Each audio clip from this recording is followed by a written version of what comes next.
Alice's Adventures in Wonderland by Lewis Carroll, originally published in 1865. Chapter 1. Down the Rabbit Hole. Alice was beginning to get very tired of sitting by her sister on the bank, and of having nothing to do. Once or twice she had peeped into the book her sister was reading, but it had no pictures or conversations in it. And what is the use of a book, thought Alice, without pictures or conversations? So she was considering in her own mind, as well as she could, for the hot day made her feel very sleepy and stupid, whether the pleasure of making a daisy chain would be worth the trouble of getting up and picking the daisies, when suddenly a white rabbit with pink eyes ran close by her. There was nothing so very remarkable in that, nor did Alice think it so very much out of the way to hear the rabbit say to itself, oh dear, I shall be late." When she thought it over afterwards, it occurred to her that she ought to have wondered at this, but at the time it all seemed quite natural. But when the rabbit actually took a watch out of its waistcoat pocket and looked at it and then hurried on, Alice started to her feet, for it flashed across her mind that she had never before seen a rabbit with either a waistcoat pocket or a watch to take out of it, and burning with curiosity, she ran across the field after it, and fortunately was just in time to see it pop down a large rabbit hole under the hedge. In another moment down went Alice after it, never once considering how in the world she was to get out again. The rabbit hole went straight on like a tunnel for some way, and then dipped suddenly down, so suddenly that Alice had not a moment to think about stopping herself before she found herself falling down a very deep well. Either the well was very deep, or she fell very slowly, for she had plenty of time as she went down to look about her and to wonder what was going to happen next. First,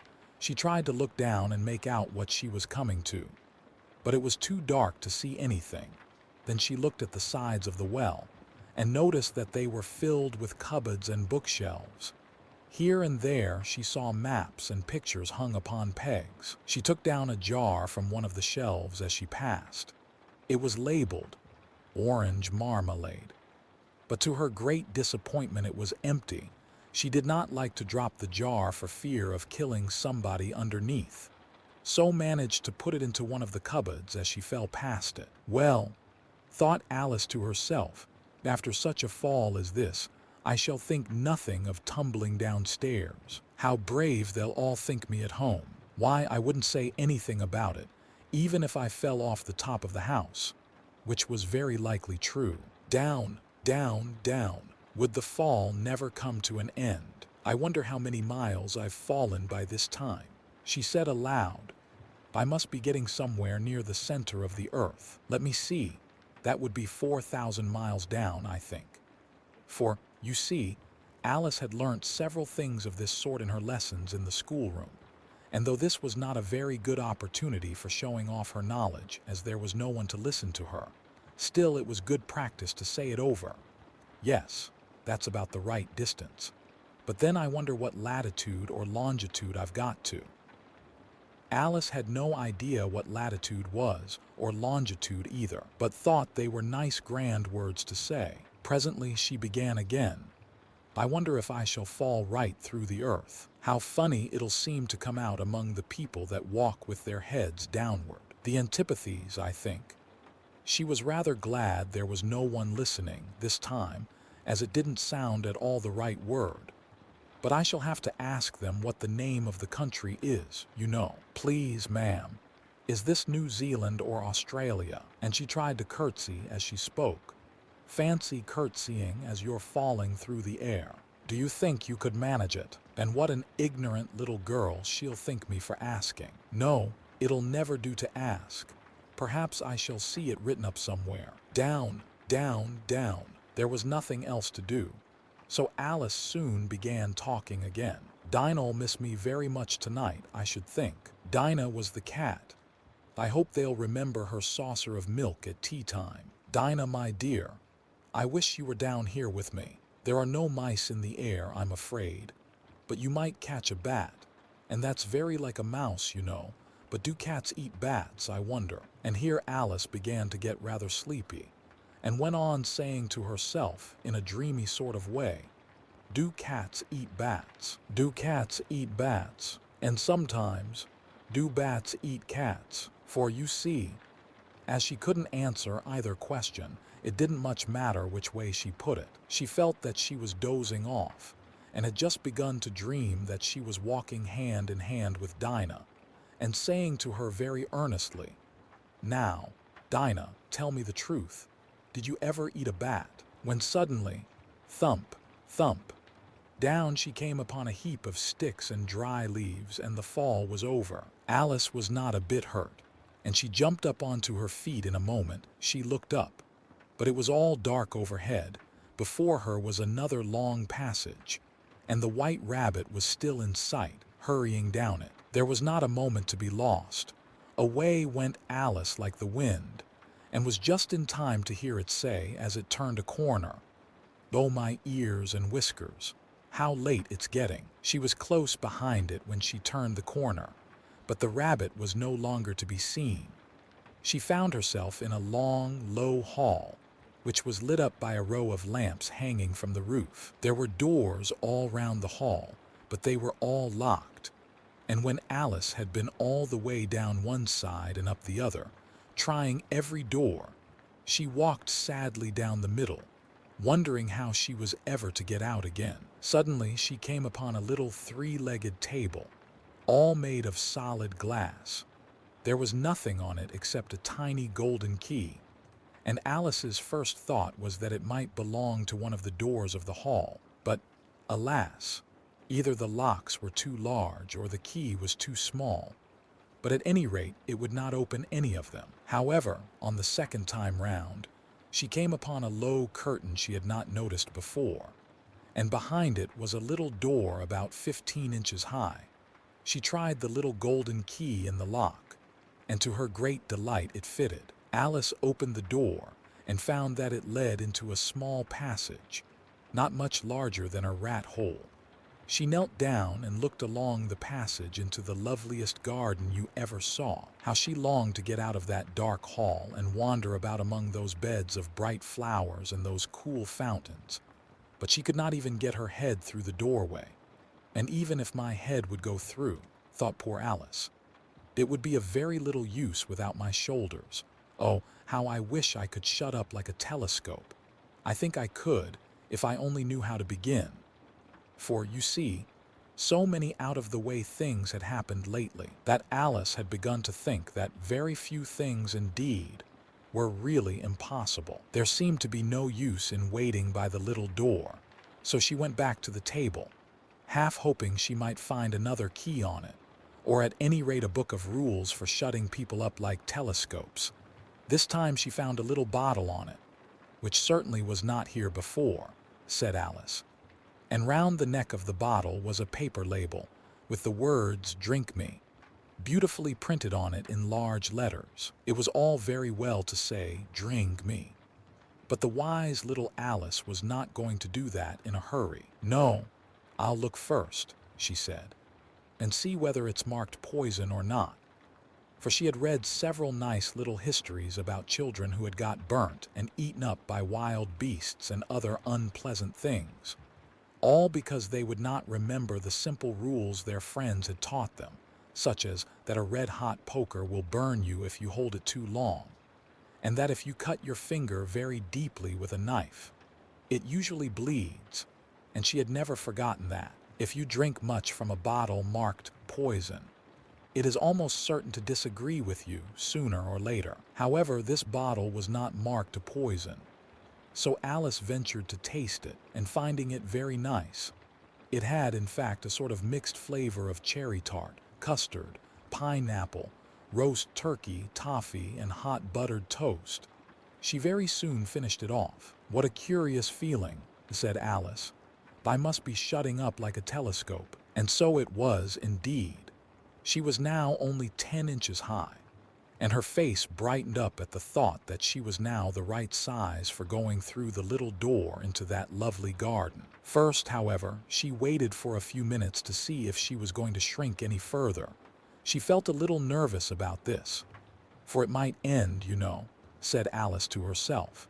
In my going out altogether like a candle, I wonder what I should be like then. And she tried to fancy what the flame of a candle is like after the candle is blown out, for she could not remember ever having seen such a thing. After a while, finding that nothing more happened, she decided on going into the garden at once, but alas for poor Alice, when she got to the door, she found she had forgotten the little golden key, and when she went back to the table for it, she found she could not possibly reach it. She could see it quite plainly through the glass, and she tried her best to climb up one of the legs of the table, but it was too slippery. And when she had tired herself out with trying, the poor little thing sat down and cried. "Come, there's no use in crying like that," said Alice to herself rather sharply. "I advise you to leave off this minute." She generally gave herself very good advice, though she very seldom followed it. And sometimes she scolded herself so severely as to bring tears into her eyes. And once she remembered trying to box her own ears for having cheated herself in a game of croquet she was playing against herself. For this curious child was very fond of pretending to be two people. But it's no use now, thought poor Alice, to pretend to be two people. Why, there's hardly enough of me left to make one respectable person. Soon her eye fell on a little glass box that was lying under the table. She opened it, and found in it a very small cake, on which the words, "Eat me," were beautifully marked in currants. "Well, I'll eat it," said Alice. "And if it makes me grow larger, I can reach the key, and if it makes me grow smaller, I can creep under the door. So either way I'll get into the garden, and I don't care which happens." She ate a little bit, and said anxiously to herself, "Which way? Which way?" holding her hand on the top of her head to feel which way it was growing. And she was quite surprised to find that she remained the same size, to be sure. This generally happens when one eats cake. But Alice had got so much into the way of expecting nothing but out-of-the-way things to happen, that it seemed quite dull and stupid for life to go on in the common way. So she set to work, and very soon finished off the cake.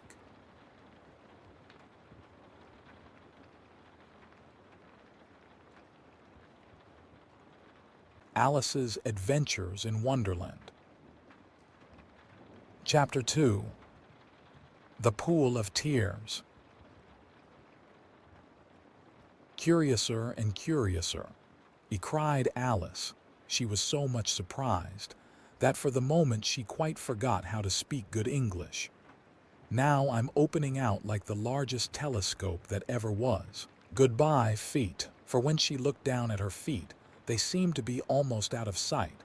They were getting so far off. "Oh, my poor little feet. I wonder who will put on your shoes and stockings for you now, dears. I'm sure I shan't be able. I shall be a great deal too far off to trouble myself about you. You must manage the best way you can, but I must be kind to them," thought Alice. "Or perhaps they won't walk the way I want to go. Let me see. I'll give them a new pair of boots every Christmas." And she went on planning to herself how she would manage it. "They must go by the carrier," she thought. "And how funny it'll seem, sending presents to one's own feet, and how odd the directions will look. Alice's right foot, hearthrug near the fender, with Alice's love, oh dear. What nonsense I'm talking." Just then her head struck against the roof of the hall. In fact, she was now more than 9 feet high, and she at once took up the little golden key and hurried off to the garden door. Poor Alice! It was as much as she could do, lying down on one side, to look through into the garden with one eye, but to get through was more hopeless than ever. She sat down and began to cry again. "You ought to be ashamed of yourself," said Alice. "A great girl like you," she might well say this, "to go on crying in this way. Stop this moment, I tell you." But she went on all the same, shedding gallons of tears, until there was a large pool all round her, about 4 inches deep and reaching half down the hall. After a time, she heard a little pattering of feet in the distance, and she hastily dried her eyes to see what was coming. It was the White Rabbit returning, splendidly dressed, with a pair of white kid gloves in one hand and a large fan in the other. He came trotting along in a great hurry, muttering to himself as he came, "Oh, the Duchess, the Duchess! Oh, won't she be savage if I've kept her waiting?" Alice felt so desperate that she was ready to ask help of anyone. So when the rabbit came near her, she began in a low, timid voice, "If you please, sir." The rabbit started violently, dropped the white kid gloves and the fan, and scurried away into the darkness as hard as he could go. Alice took up the fan and gloves, and as the hall was very hot, she kept fanning herself all the time she went on talking. "Dear, dear, how queer everything is today. And yesterday things went on just as usual. I wonder if I've been changed in the night. Let me think. Was I the same when I got up this morning? I almost think I can remember feeling a little different. But if I'm not the same, the next question is, who in the world am I? Ah, that's the great puzzle." And she began thinking over all the children she knew that were of the same age as herself, to see if she could have been changed for any of them. "I'm sure I'm not Ada," she said, "for her hair goes in such long ringlets, and mine doesn't go in ringlets at all, and I'm sure I can't be Mabel, for I know all sorts of things, and oh, she knows such a very little. Besides, she's she, and I'm I, and, oh dear, how puzzling it all is. I'll try if I know all the things I used to know. Let me see. 4 times 5 is 12, and 4 times 6 is 13, and 4 times 7 is, oh dear, I shall never get to 20 at that rate. However, the multiplication table doesn't signify. Let's try geography. London is the capital of Paris, and Paris is the capital of Rome, and Rome, no, that's all wrong, I'm certain. I must have been changed for Mabel. I'll try and say, how doth the little?" And she crossed her hands on her lap as if she were saying lessons and began to repeat it.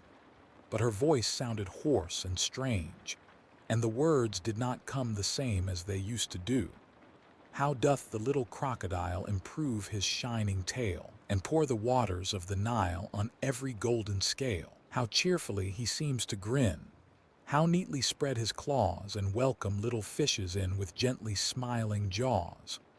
"I'm sure those are not the right words," said poor Alice, and her eyes filled with tears again as she went on. "I must be Mabel after all, and I shall have to go and live in that poky little house, and have next to no toys to play with, and oh, ever so many lessons to learn. No, I've made up my mind about it. If I'm Mabel, I'll stay down here. It'll be no use their putting their heads down and saying come up again.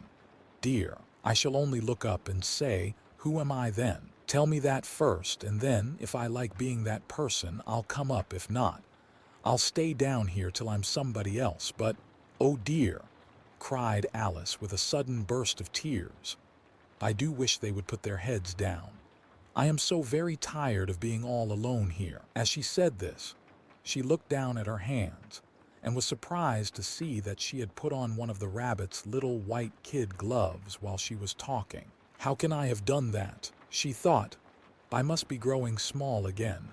She got up and went to the table to measure herself by it, and found that, as nearly as she could guess, she was now about 2 feet high and was going on shrinking rapidly. She soon found out that the cause of this was the fan she was holding, and she dropped it hastily, just in time to avoid shrinking away altogether. "That was a narrow escape," said Alice, a good deal frightened at the sudden change, but very glad to find herself still in existence. "And now for the garden," and she ran with all speed back to the little door. But alas, the little door was shut again, and the little golden key was lying on the glass table as before. "And things are worse than ever," thought the poor child. "For I never was so small as this before, never, and I declare it's too bad that it is." As she said these words, her foot slipped, And in another moment, splash, she was up to her chin in salt water. Her first idea was that she had somehow fallen into the sea. And in that case I can go back by railway, she said to herself. Alice had been to the seaside once in her life, and had come to the general conclusion that wherever you go to on the English coast, you find a number of bathing machines in the sea, some children digging in the sand with wooden spades, then a row of lodging houses, and behind them a railway station. However, she soon made out that she was in the pool of tears which she had wept when she was 9 feet high. "I wish I hadn't cried so much," said Alice as she swam about, trying to find her way out. "I shall be punished for it now, I suppose, by being drowned in my own tears. That will be a queer thing, to be sure. However, everything is queer today." Just then, she heard something splashing about in the pool a little way off, and she swam nearer to make out what it was. At first she thought it must be a walrus or hippopotamus, but then she remembered how small she was now, and she soon made out that it was only a mouse that had slipped in like herself. Would it be of any use now, thought Alice, to speak to this mouse? Everything is so out of the way down here that I should think very likely it can talk at any rate. There's no harm in trying. So she began, "Oh, mouse, do you know the way out of this pool? I am very tired of swimming about here, oh mouse." Alice thought this must be the right way of speaking to a mouse. She had never done such a thing before, but she remembered having seen in her brother's Latin grammar, "A mouse, of a mouse, to a mouse, oh mouse." The mouse looked at her rather inquisitively and seemed to her to wink with one of its little eyes, but it said nothing. "Perhaps it doesn't understand English," thought Alice. "I dare say it's a French mouse, come over with William the Conqueror." For, with all her knowledge of history, Alice had no very clear notion how long ago anything had happened. So she began again, "Vous est ma chat," which was the first sentence in her French lesson book. The mouse gave a sudden leap out of the water and seemed to quiver all over with fright. "Oh, I beg your pardon," cried Alice hastily, afraid that she had hurt the poor animal's feelings. "I quite forgot you didn't like cats." "Not like cats?" cried the mouse in a shrill, passionate voice. "Would you like cats if you were me?" "Well, perhaps not," said Alice in a soothing tone.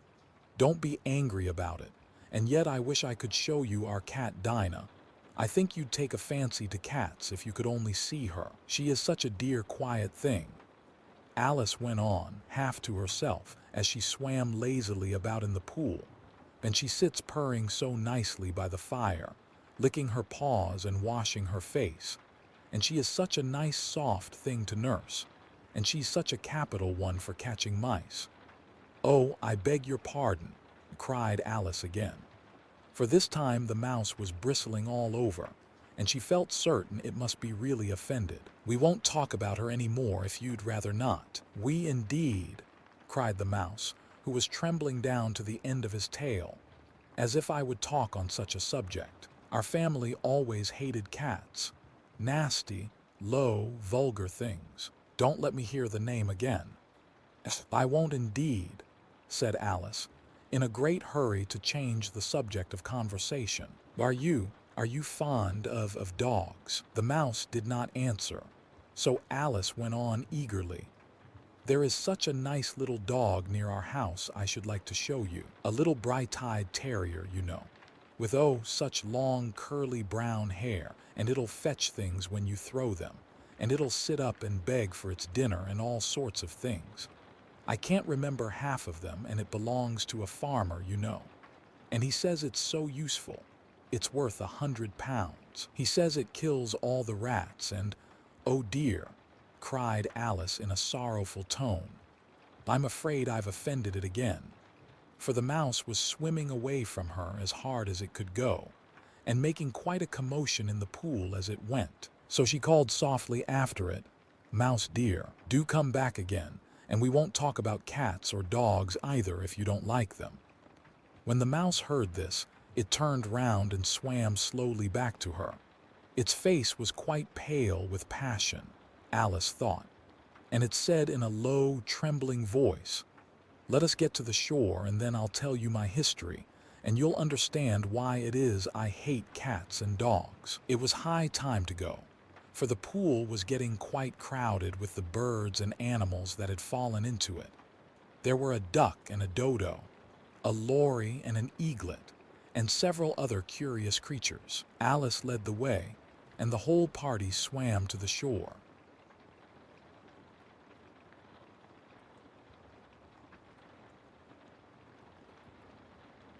Alice's Adventures in Wonderland. Chapter 3. A Caucus Race and a Long Tail. They were indeed a queer-looking party that assembled on the bank. The birds with draggled feathers, the animals with their fur clinging close to them, and all dripping wet, cross, and uncomfortable. The first question, of course, was how to get dry again. They had a consultation about this, and after a few minutes it seemed quite natural to Alice to find herself talking familiarly with them, as if she had known them all her life. Indeed, she had quite a long argument with the lory, who at last turned sulky and would only say, "I am older than you and must know better," and this Alice would not allow without knowing how old it was.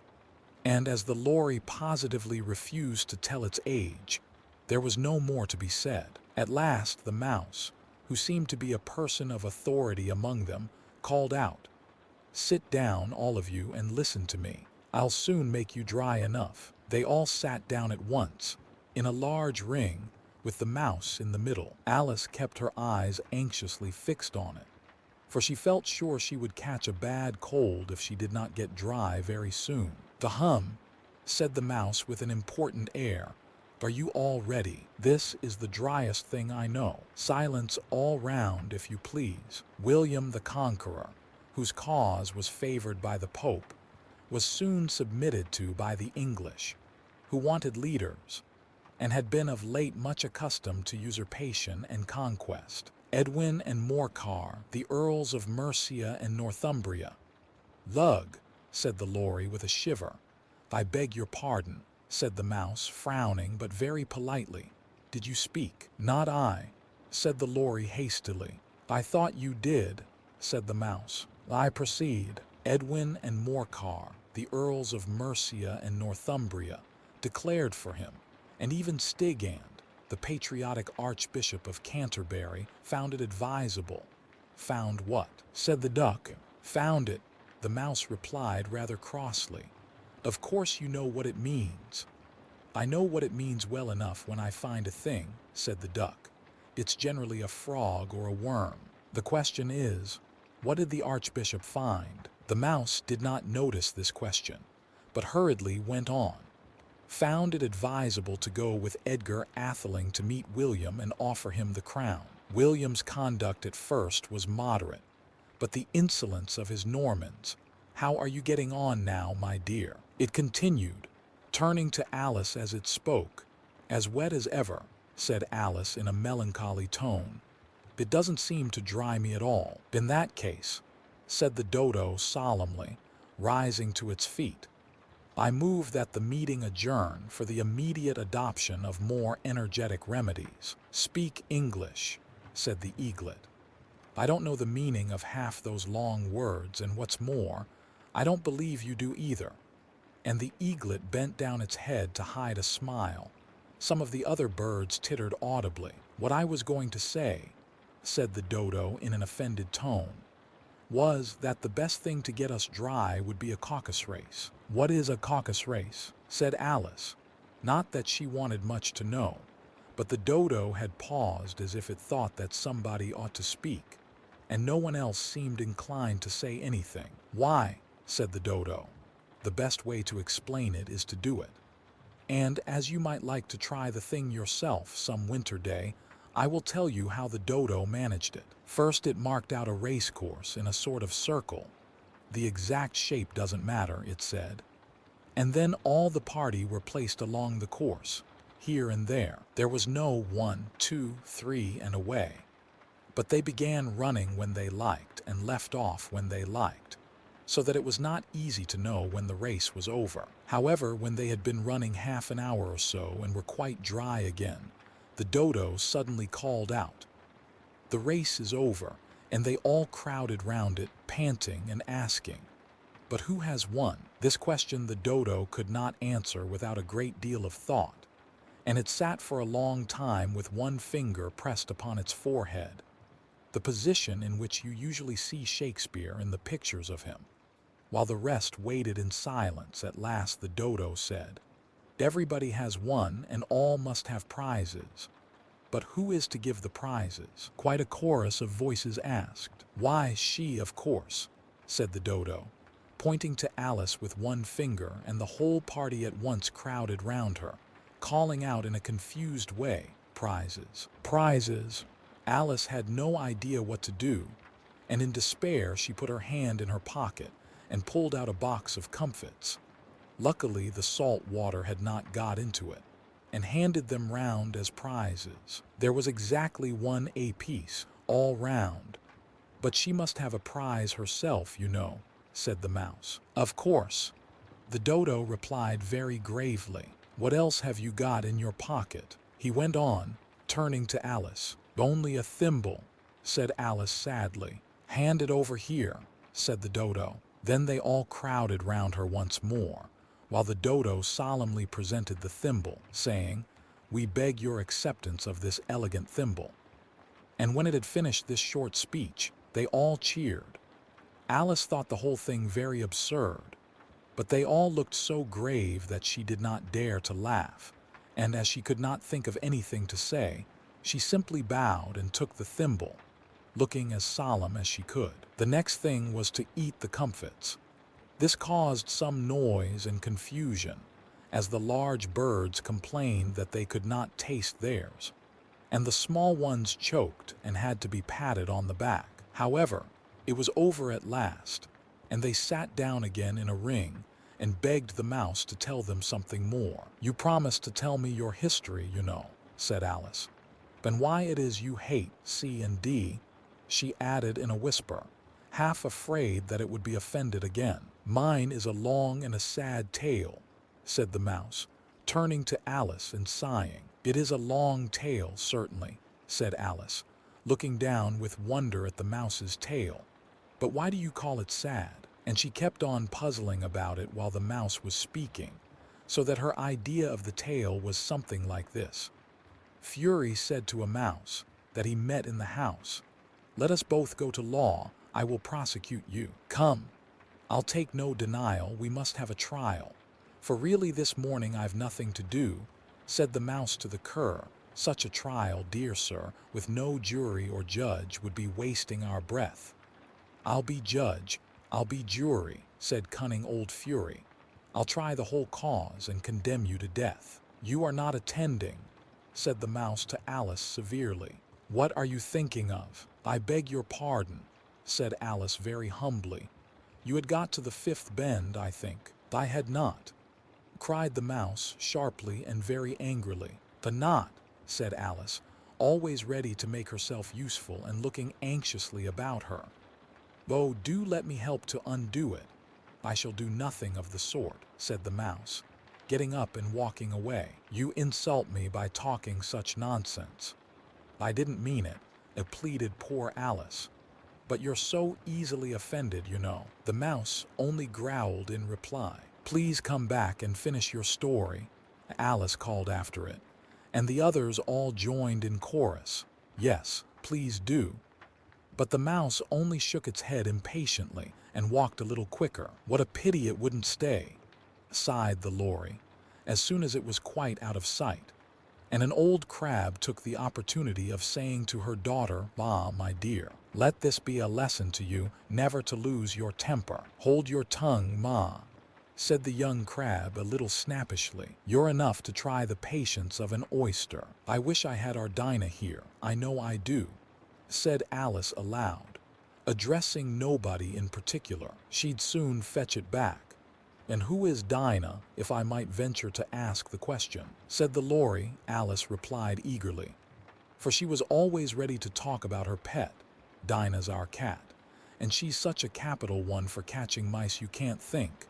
And oh, I wish you could see her after the birds. Why, she'll eat a little bird as soon as look at it. This speech caused a remarkable sensation among the party. Some of the birds hurried off at once.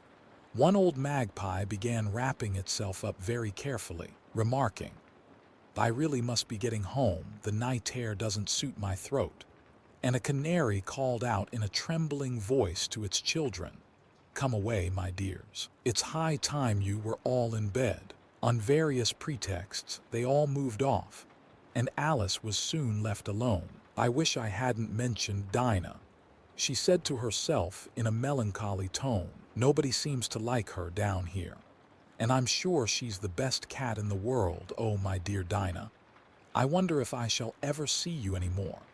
And here poor Alice began to cry again, for she felt very lonely and low-spirited. In a little while, however, she again heard a little pattering of footsteps in the distance, and she looked up eagerly, half hoping that the mouse had changed his mind and was coming back to finish his story.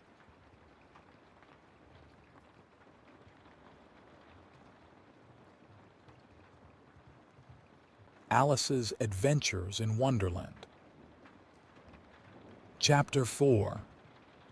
The Rabbit Sends in a Little Bill.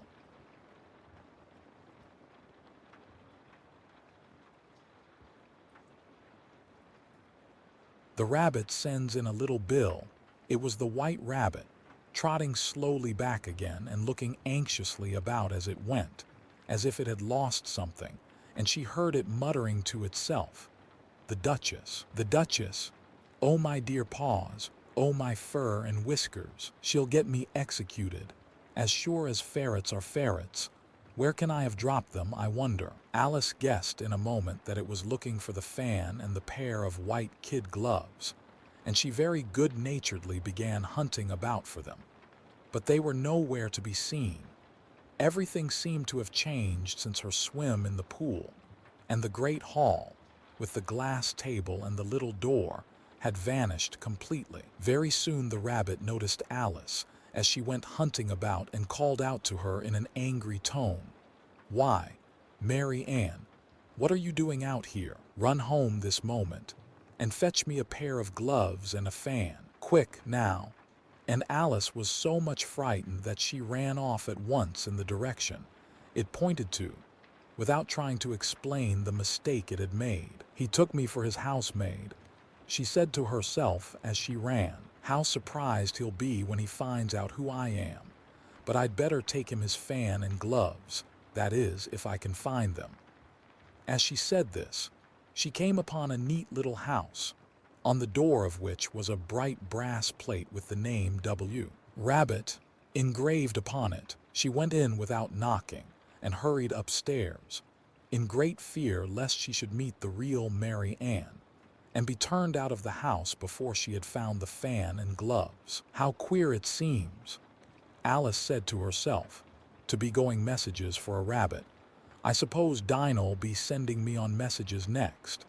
And she began fancying the sort of thing that would happen. "Miss Alice, come here directly, and get ready for your walk. Coming in a minute, nurse.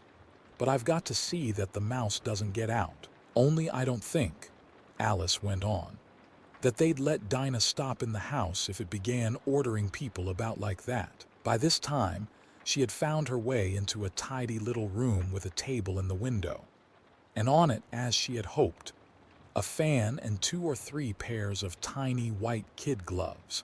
She took up the fan and a pair of the gloves, and was just going to leave the room, when her eye fell upon a little bottle that stood near the looking-glass. There was no label this time with the words "Drink me," but nevertheless she uncorked it and put it to her lips. "I know something interesting is sure to happen," she said to herself, "whenever I eat or drink anything. So I'll just see what this bottle does. I do hope it'll make me grow large again, for really I'm quite tired of being such a tiny little thing." It did so indeed, and much sooner than she had expected. Before she had drunk half the bottle, she found her head pressing against the ceiling, and had to stoop to save her neck from being broken. She hastily put down the bottle, saying to herself, "That's quite enough. I hope I shan't grow any more. As it is, I can't get out at the door. I do wish I hadn't drunk quite so much." Alas, it was too late to wish that. She went on growing, and very soon had to kneel down on the floor. In another minute there was not even room for this, and she tried the effect of lying down with one elbow against the door and the other arm curled round her head. Still she went on growing, and, as a last resource, she put one arm out of the window and one foot up the chimney and said to herself, "Now I can do no more. Whatever happens, what will become of me?" Luckily for Alice, the little magic bottle had now had its full effect, and she grew no larger. Still, it was very uncomfortable, and as there seemed to be no sort of chance of her ever getting out of the room again, no wonder she felt unhappy. It was much pleasanter at home, thought poor Alice, when one wasn't always growing larger and smaller and being ordered about by mice and rabbits. I almost wish I hadn't gone down that rabbit hole. And yet, it's rather curious. You know, this sort of life, I do wonder what can have happened to me when I used to read fairy tales. I fancied that kind of thing never happened, and now here I am in the middle of one. There ought to be a book written about me, that there ought, and when I grow up, I'll write one, but I'm grown up now. She added in a sorrowful tone, "At least there's no room to grow up any more here." But then, thought Alice, shall I never get any older than I am now? That'll be a comfort, one way, never to be an old woman, but then, always to have lessons to learn. Oh, I shouldn't like that. "Oh, you foolish Alice," she answered herself. "How can you learn lessons in here? Why, there's hardly room for you, and no room at all for any lesson books." And so she went on, taking first one side and then the other, and making quite a conversation of it altogether. But after a few minutes she heard a voice outside and stopped to listen. "Mary Ann," said the voice, "fetch me my gloves this moment." Then came a little pattering of feet on the stairs. Alice knew it was the rabbit coming to look for her, and she trembled till she shook the house, quite forgetting that she was now about 1,000 times as large as the rabbit, and had no reason to be afraid of it. Presently the rabbit came up to the door and tried to open it, but as the door opened inwards, and Alice's elbow was pressed hard against it, that attempt proved a failure. Alice heard it say to itself, "Then I'll go round and get in at the window." "That you won't," thought Alice, and after waiting till she fancied she heard the rabbit just under the window, she suddenly spread out her hand and made a snatch in the air. She did not get hold of anything, but she heard a little shriek and a fall, and a crash of broken glass, from which she concluded that it was just possible it had fallen into a cucumber frame, or something of the sort. Next came an angry voice, the rabbit's, "Pat, Pat, where are you?" And then a voice she had never heard before, "Sure then, I'm here." "Digging for apples, Your Honor." "Digging for apples, indeed," said the rabbit angrily. "Here, come and help me out of this." Sounds of more broken glass. "Now tell me, Pat, what's that in the window?" "Sure, it's an arm, Your Honor." He pronounced it barum. "An arm, you goose, who ever saw one that size?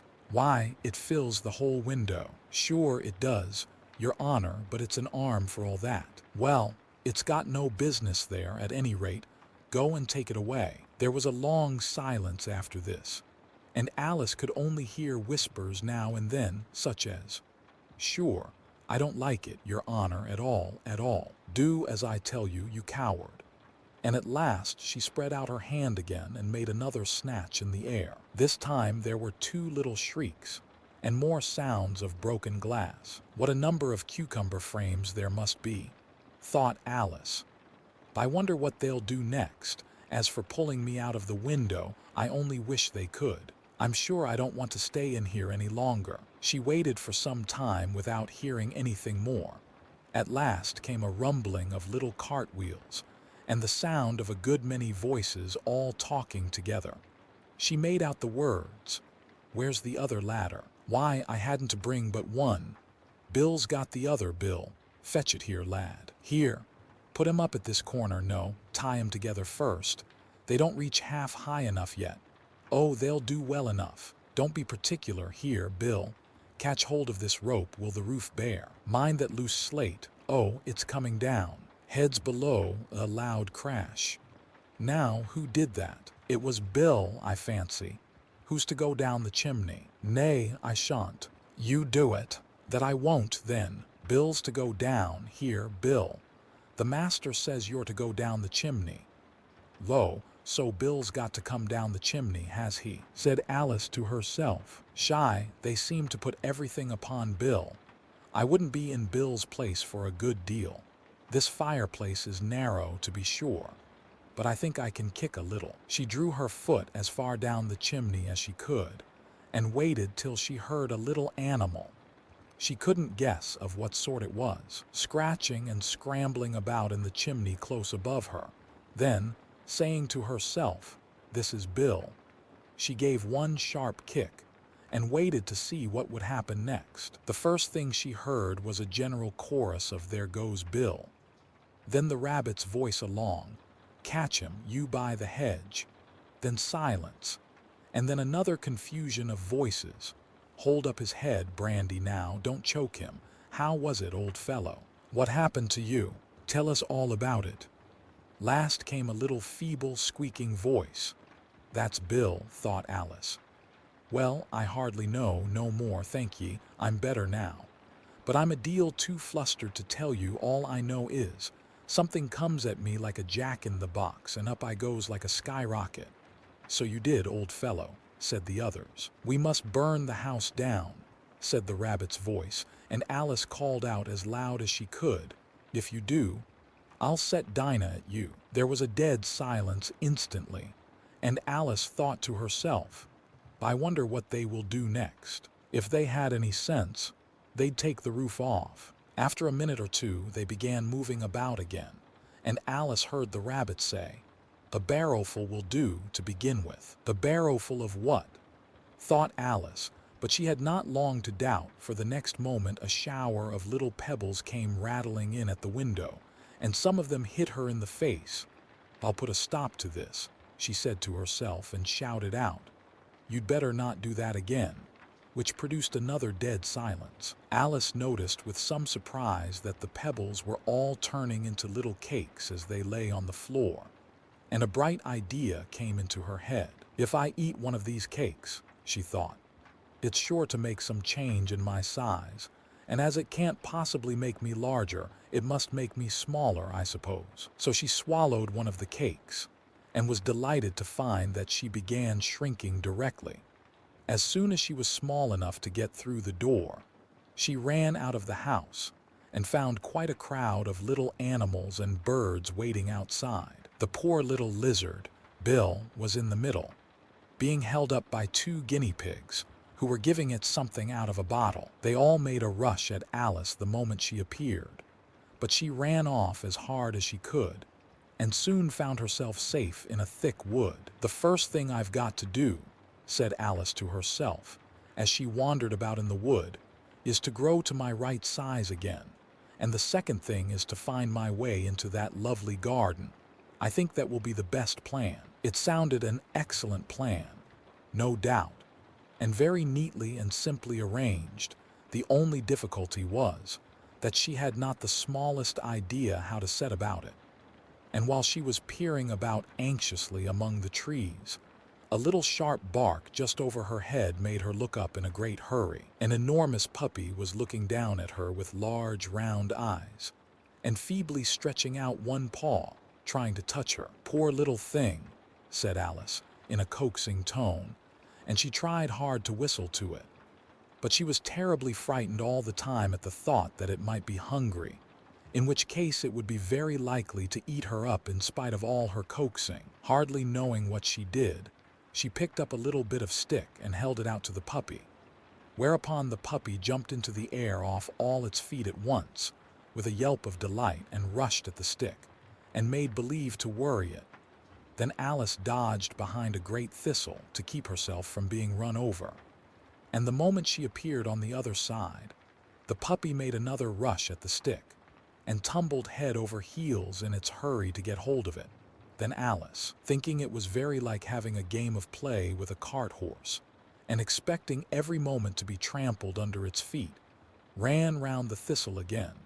Then the puppy began a series of short charges at the stick, running a very little way forwards each time and a long way back, and barking hoarsely all the while, till at last it sat down a good way off, panting, with its tongue hanging out of its mouth and its great eyes half shut. This seemed to Alice a good opportunity for making her escape, so she set off at once, and ran till she was quite tired and out of breath, until the puppy's bark sounded quite faint in the distance.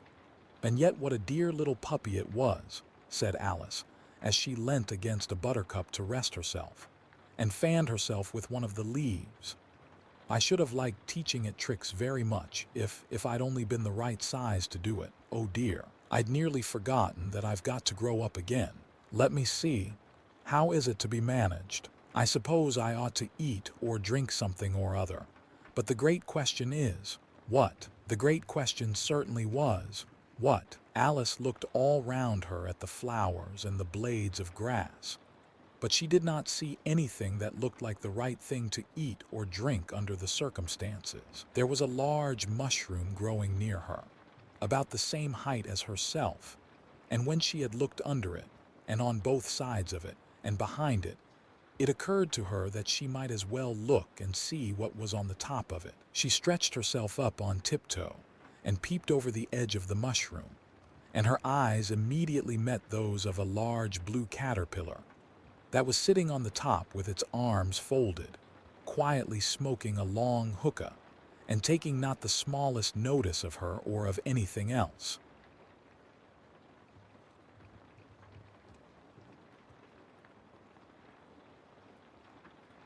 Alice's Adventures in Wonderland. Chapter 5. Advice from a Caterpillar. The caterpillar and Alice looked at each other for some time in silence. At last the caterpillar took the hookah out of its mouth and addressed her in a languid, sleepy voice. "Who are you?" said the caterpillar. This was not an encouraging opening for a conversation. Alice replied rather shyly, I hardly know, sir, just at present. At least I know who I was when I got up this morning, but I think I must have been changed several times since then." "What do you mean by that?" said the caterpillar sternly. "Explain yourself." "I can't explain myself, I'm afraid, sir," said Alice, "because I'm not myself, you see." "I don't see," said the caterpillar. "I'm afraid I can't put it more clearly." Alice replied very politely, "For I can't understand it myself to begin with, and being so many different sizes in a day is very confusing." "It isn't," said the caterpillar. "Well, perhaps you haven't found it so yet," said Alice. "But when you have to turn into a chrysalis, you will someday, you know. And then after that into a butterfly, I should think you'll feel it a little queer, won't you?" "Not a bit," said the caterpillar. "Well, perhaps your feelings may be different," said Alice. "All I know is, it would feel very queer to me." "You," said the caterpillar contemptuously. "Who are you?" Which brought them back again to the beginning of the conversation. Alice felt a little irritated at the caterpillars making such very short remarks, and she drew herself up and said, very gravely, "I think you ought to tell me who you are first." "Why?" said the caterpillar. Here was another puzzling question, and as Alice could not think of any good reason, and as the caterpillar seemed to be in a very unpleasant state of mind, she turned away. "Come back," the caterpillar called after her. "I've something important to say." This sounded promising. "Certainly." Alice turned and came back again. "Keep your temper," said the caterpillar. "Is that all?" said Alice, swallowing down her anger as well as she could. "No," said the caterpillar. Alice thought she might as well wait, as she had nothing else to do, and perhaps after all it might tell her something worth hearing. For some minutes it puffed away without speaking, but at last it unfolded its arms, took the hookah out of its mouth again, and said, "So you think you're changed, do you?" "I'm afraid I am, sir," said Alice. "I can't remember things as I used, and I don't keep the same size for 10 minutes together." "Can't remember what things?" said the caterpillar. "Well, I've tried to say, how doth the little busy bee? But it all came different," Alice replied in a very melancholy voice. "Repeat, 'You are old, Father William,'" said the caterpillar. Alice folded her hands and began. "You are old, Father William," the young man said, "and your hair has become very white, and yet you incessantly stand on your head. Do you think at your age it is right?" "In my youth," Father William replied to his son, "I feared it might injure the brain, but now that I'm perfectly sure I have none, why, I do it again and again." "You are old," said the youth, "as I mentioned before, and have grown most uncommonly fat. Yet you turned a back somersault in at the door. Pray, what is the reason of that?" "In my youth," said the sage as he shook his gray locks, "I kept all my limbs very supple by the use of this ointment. 1 shilling the box. Allow me to sell you a couple." "You are old," said the youth, "and your jaws are too weak for anything tougher than suet. Yet you finished the goose with the bones and the beak. Pray, how did you manage to do it?" "In my youth," said his father, "I took to the law and argued each case with my wife, and the muscular strength which it gave to my jaw has lasted the rest of my life." "You are old," said the youth. "One would hardly suppose that your eye was as steady as ever. Yet you balanced an eel on the end of your nose. What made you so awfully clever?" "I have answered 3 questions, and that is enough," said his father. "Don't give yourself airs. Do you think I can listen all day to such stuff? Be off, or I'll kick you downstairs." "That is not said right," said the caterpillar. "Not quite right, I'm afraid," said Alice timidly. "Some of the words have got altered. It is wrong from beginning to end," said the caterpillar decidedly, and there was silence for some minutes. The caterpillar was the first to speak. "What size do you want to be?" it asked. "Oh, I'm not particular as to size," Alice hastily replied. "Only one doesn't like changing so often, you know." "I don't know," said the caterpillar. Alice said nothing. She had never been so much contradicted in her life before, and she felt that she was losing her temper. "Are you content now?" said the caterpillar. "Well, I should like to be a little larger, sir, if you wouldn't mind," said Alice. 3 inches is such a wretched height to be." "It is a very good height indeed," said the caterpillar angrily, rearing itself upright as it spoke. It was exactly 3 inches high. "But I'm not used to it," pleaded poor Alice in a piteous tone, and she thought of herself. "I wish the creatures wouldn't be so easily offended." "You'll get used to it in time," said the caterpillar, and it put the hookah into its mouth and began smoking again. This time Alice waited patiently until it chose to speak again. In a minute or two the caterpillar took the hookah out of its mouth and yawned once or twice, and shook itself.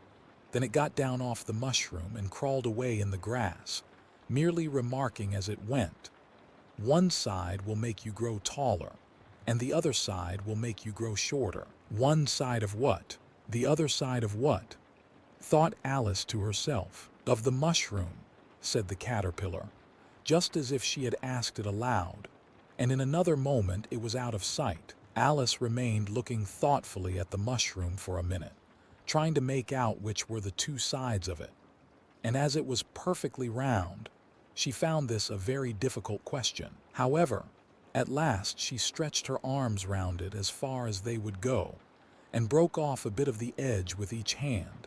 "And now which is which?" she said to herself, and nibbled a little of the right-hand bit to try the effect. The next moment she felt a violent blow underneath her chin. It had struck her foot. She was a good deal frightened by this very sudden change, but she felt that there was no time to be lost, as she was shrinking rapidly. So she set to work at once to eat some of the other bit. Her chin was pressed so closely against her foot that there was hardly room to open her mouth. But she did it at last, and managed to swallow a morsel of the left-hand bit. "Come, my head's free at last," said Alice in a tone of delight, which changed into alarm in another moment, when she found that her shoulders were nowhere to be found. All she could see when she looked down was an immense length of neck, which seemed to rise like a stalk out of a sea of green leaves that lay far below her. "What can all that green stuff be?" said Alice. "Then where have my shoulders got to? And oh, my poor hands, how is it I can't see you?" She was moving them about as she spoke, but no result seemed to follow, except a little shaking among the distant green leaves. As there seemed to be no chance of getting her hands up to her head, she tried to get her head down to them, and was delighted to find that her neck would bend about easily in any direction. Like a serpent, she had just succeeded in curving it down into a graceful zigzag, and was going to dive in among the leaves, which she found to be nothing but the tops of the trees under which she had been wandering, when a sharp hiss made her draw back in a hurry. A large pigeon had flown into her face, and was beating her violently with its wings. "Serpent!" screamed the pigeon. "I'm not a serpent," said Alice indignantly. "Let me alone. Serpent, I say again," repeated the pigeon, but in a more subdued tone, and added with a kind of sob, "I've tried every way and nothing seems to suit them." "I haven't the least idea what you're talking about," said Alice. "I've tried the roots of trees, and I've tried banks, and I've tried hedges." The pigeon went on without attending to her. "But those serpents, there's no pleasing them." Alice was more and more puzzled, but she thought there was no use in saying anything more till the pigeon had finished. "As if it wasn't trouble enough hatching the eggs," said the pigeon. "But I must be on the lookout for serpents night and day. Why, I haven't had a wink of sleep these 3 weeks." "I'm very sorry you've been annoyed," said Alice, who was beginning to see its meaning. "And just as I'd taken the highest tree in the wood," continued the pigeon, raising its voice to a shriek, "and just as I was thinking I should be free of them at last, they must needs come wriggling down from the sky. Ugh, serpent! But I'm not a serpent, I tell you," said Alice. I'm a. "Well, what are you?" said the pigeon. "I can see you're trying to invent something." I'm a little girl," said Alice, rather doubtfully, as she remembered the number of changes she had gone through that day. "A likely story indeed," said the pigeon in a tone of the deepest contempt. "I've seen a good many little girls in my time, but never one with such a neck as that. No, you're a serpent, and there's no use denying it. I suppose you'll be telling me next that you never tasted an egg." "I have tasted eggs, certainly," said Alice, who was a very truthful child. "But little girls eat eggs quite as much as serpents do, you know." "I don't believe it," said the pigeon. "But if they do, why then they're a kind of serpent, that's all I can say." This was such a new idea to Alice that she was quite silent for a minute or two, which gave the pigeon the opportunity of adding, "You're looking for eggs. I know that well enough. And what does it matter to me whether you're a little girl or a serpent?" "It matters a good deal to me," said Alice hastily. "But I'm not looking for eggs, as it happens, and if I was, I shouldn't want yours. I don't like them raw." "Well, be off then," said the pigeon in a sulky tone as it settled down again into its nest. Alice crouched down among the trees as well as she could, for her neck kept getting entangled among the branches, and every now and then she had to stop and untwist it. After a while she remembered that she still held the pieces of mushroom in her hands, and she set to work very carefully, nibbling first at one and then at the other, and growing sometimes taller and sometimes shorter, until she had succeeded in bringing herself down to her usual height. It was so long since she had been anything near the right size that it felt quite strange at first, but she got used to it in a few minutes and began talking to herself, as usual. "Come, there's half my plan done now. How puzzling all these changes are.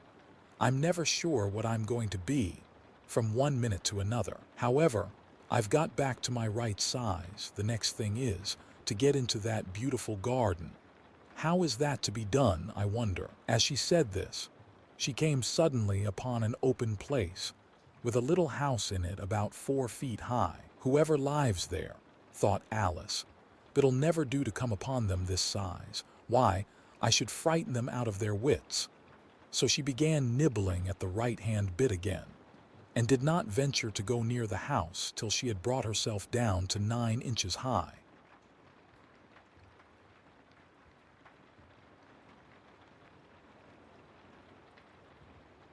Alice's Adventures in Wonderland.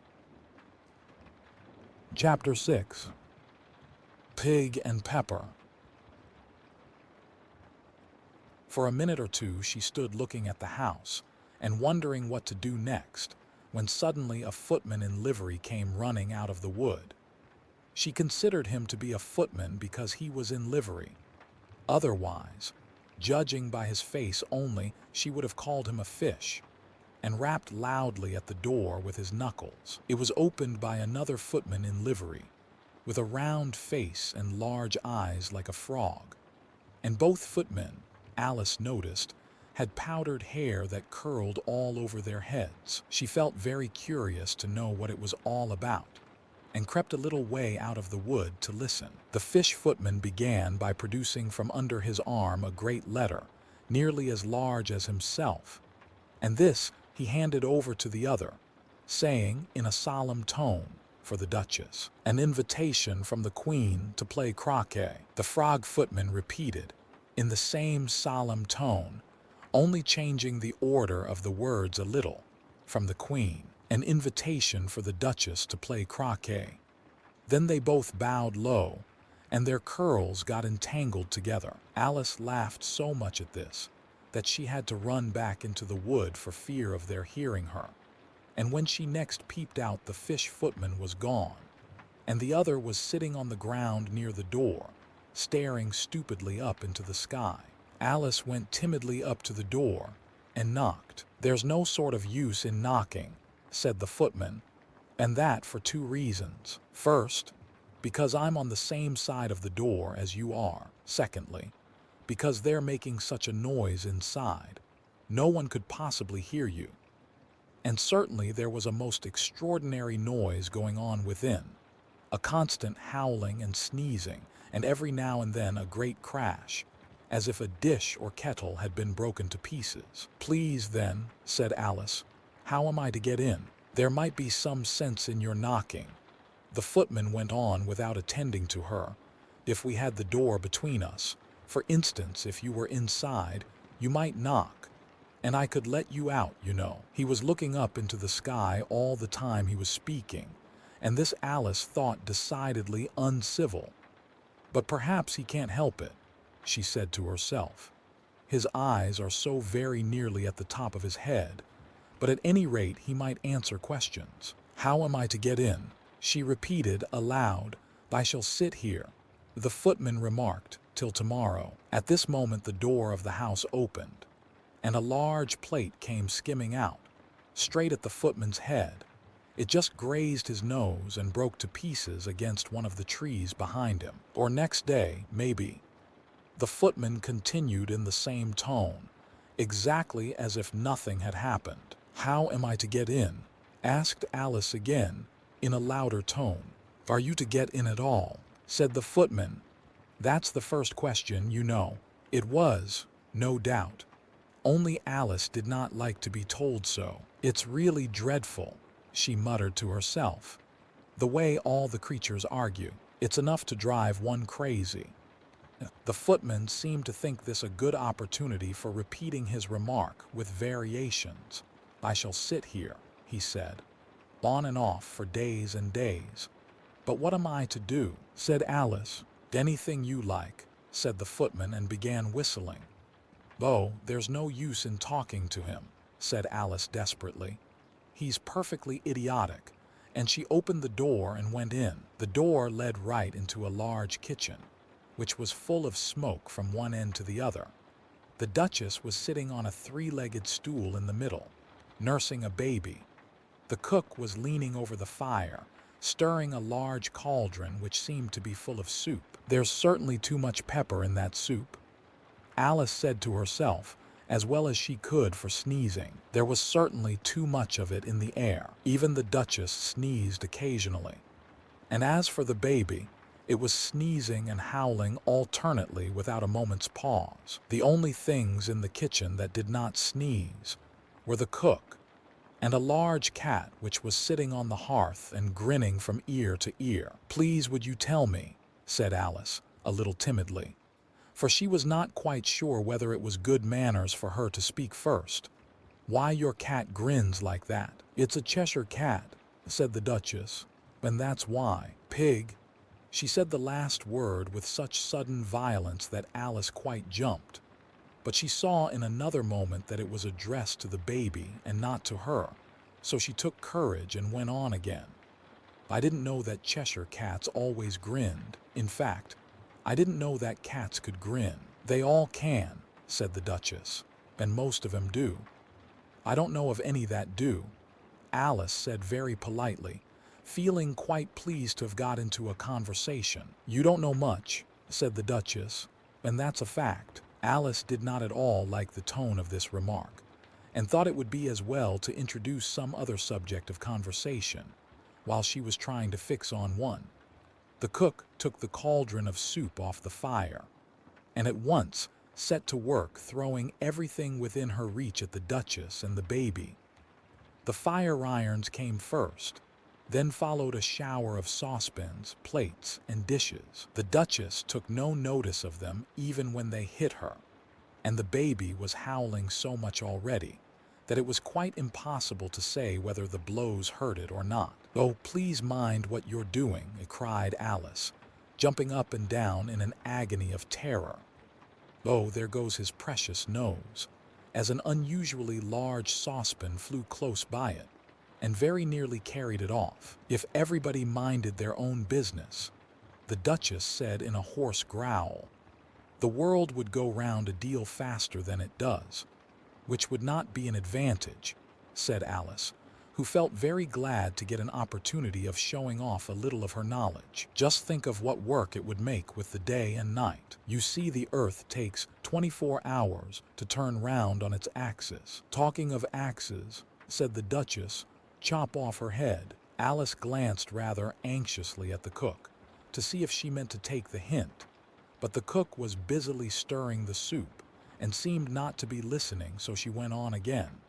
"24 hours, I think, or is it 12? Oh, don't bother me," said the Duchess.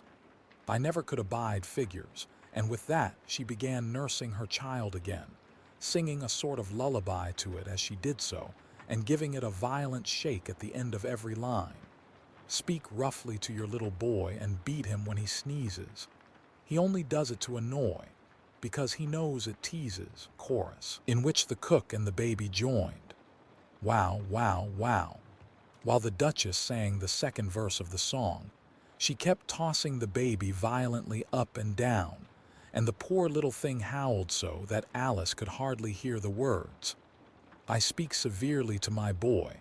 I beat him when he sneezes, for he can thoroughly enjoy the pepper when he pleases." Chorus. Wow, wow, wow. "Here, you may nurse it a bit if you like," the Duchess said to Alice, flinging the baby at her as she spoke. "I must go and get ready to play croquet with the Queen," and she hurried out of the room. The cook threw a frying pan after her as she went out, but it just missed her. Alice caught the baby with some difficulty, as it was a queer-shaped little creature, and held out its arms and legs in all directions, just like a starfish, thought Alice. The poor little thing was snorting like a steam engine when she caught it, and kept doubling itself up and straightening itself out again. So that altogether, for the first minute or two, it was as much as she could do to hold it. As soon as she had made out the proper way of nursing it, which was to twist it up into a sort of knot, and then keep tight hold of its right ear and left foot, so as to prevent its undoing itself, she carried it out into the open air. "If I don't take this child away with me," thought Alice, "they're sure to kill it in a day or two. Wouldn't it be murder to leave it behind?" She said the last words out loud, and the little thing grunted in reply. It had left off sneezing by this time. "Don't grunt," said Alice. "That's not at all a proper way of expressing yourself." The baby grunted again, and Alice looked very anxiously into its face to see what was the matter with it. There could be no doubt that it had a very turn-up nose, much more like a snout than a real nose. Also, its eyes were getting extremely small for a baby. Altogether, Alice did not like the look of the thing at all. But perhaps it was only sobbing, she thought, and looked into its eyes again to see if there were any tears. No, there were no tears. "If you're going to turn into a pig, my dear," said Alice seriously, "I'll have nothing more to do with you. Mind now." The poor little thing sobbed again, or grunted. It was impossible to say which, and they went on for some while in silence. Alice was just beginning to think to herself, "Now, what am I to do with this creature when I get it home?" when it grunted again, so violently that she looked down into its face in some alarm. This time there could be no mistake about it. It was neither more nor less than a pig, and she felt that it would be quite absurd for her to carry it further. So she set the little creature down, and felt quite relieved to see it trot away quietly into the wood. "If it had grown up," she said to herself, "it would have made a dreadfully ugly child, but it makes rather a handsome pig, I think." And she began thinking over other children she knew, who might do very well as pigs, and was just saying to herself, if one only knew the right way to change them, when she was a little startled by seeing the Cheshire Cat sitting on a bough of a tree a few yards off. The cat only grinned when it saw Alice. It looked good-natured, she thought. Still, it had very long claws and a great many teeth, so she felt that it ought to be treated with respect. "Cheshire Puss," she began, rather timidly, as she did not at all know whether it would like the name. However, it only grinned a little wider. "Come, it's pleased so far," thought Alice, and she went on. "Would you tell me, please, which way I ought to go from here?" "That depends a good deal on where you want to get to," said the cat. "I don't much care where," said Alice. "Then it doesn't matter which way you go," said the cat, "so long as I get somewhere," Alice added as an explanation. "Though you're sure to do that," said the cat, "if you only walk long enough." Alice felt that this could not be denied, so she tried another question. "What sort of people live about here?" "In that direction," the cat said, waving its right paw round, "lives a hatter, and in that direction, waving the other paw, lives a March hare. Visit either you like, they're both mad."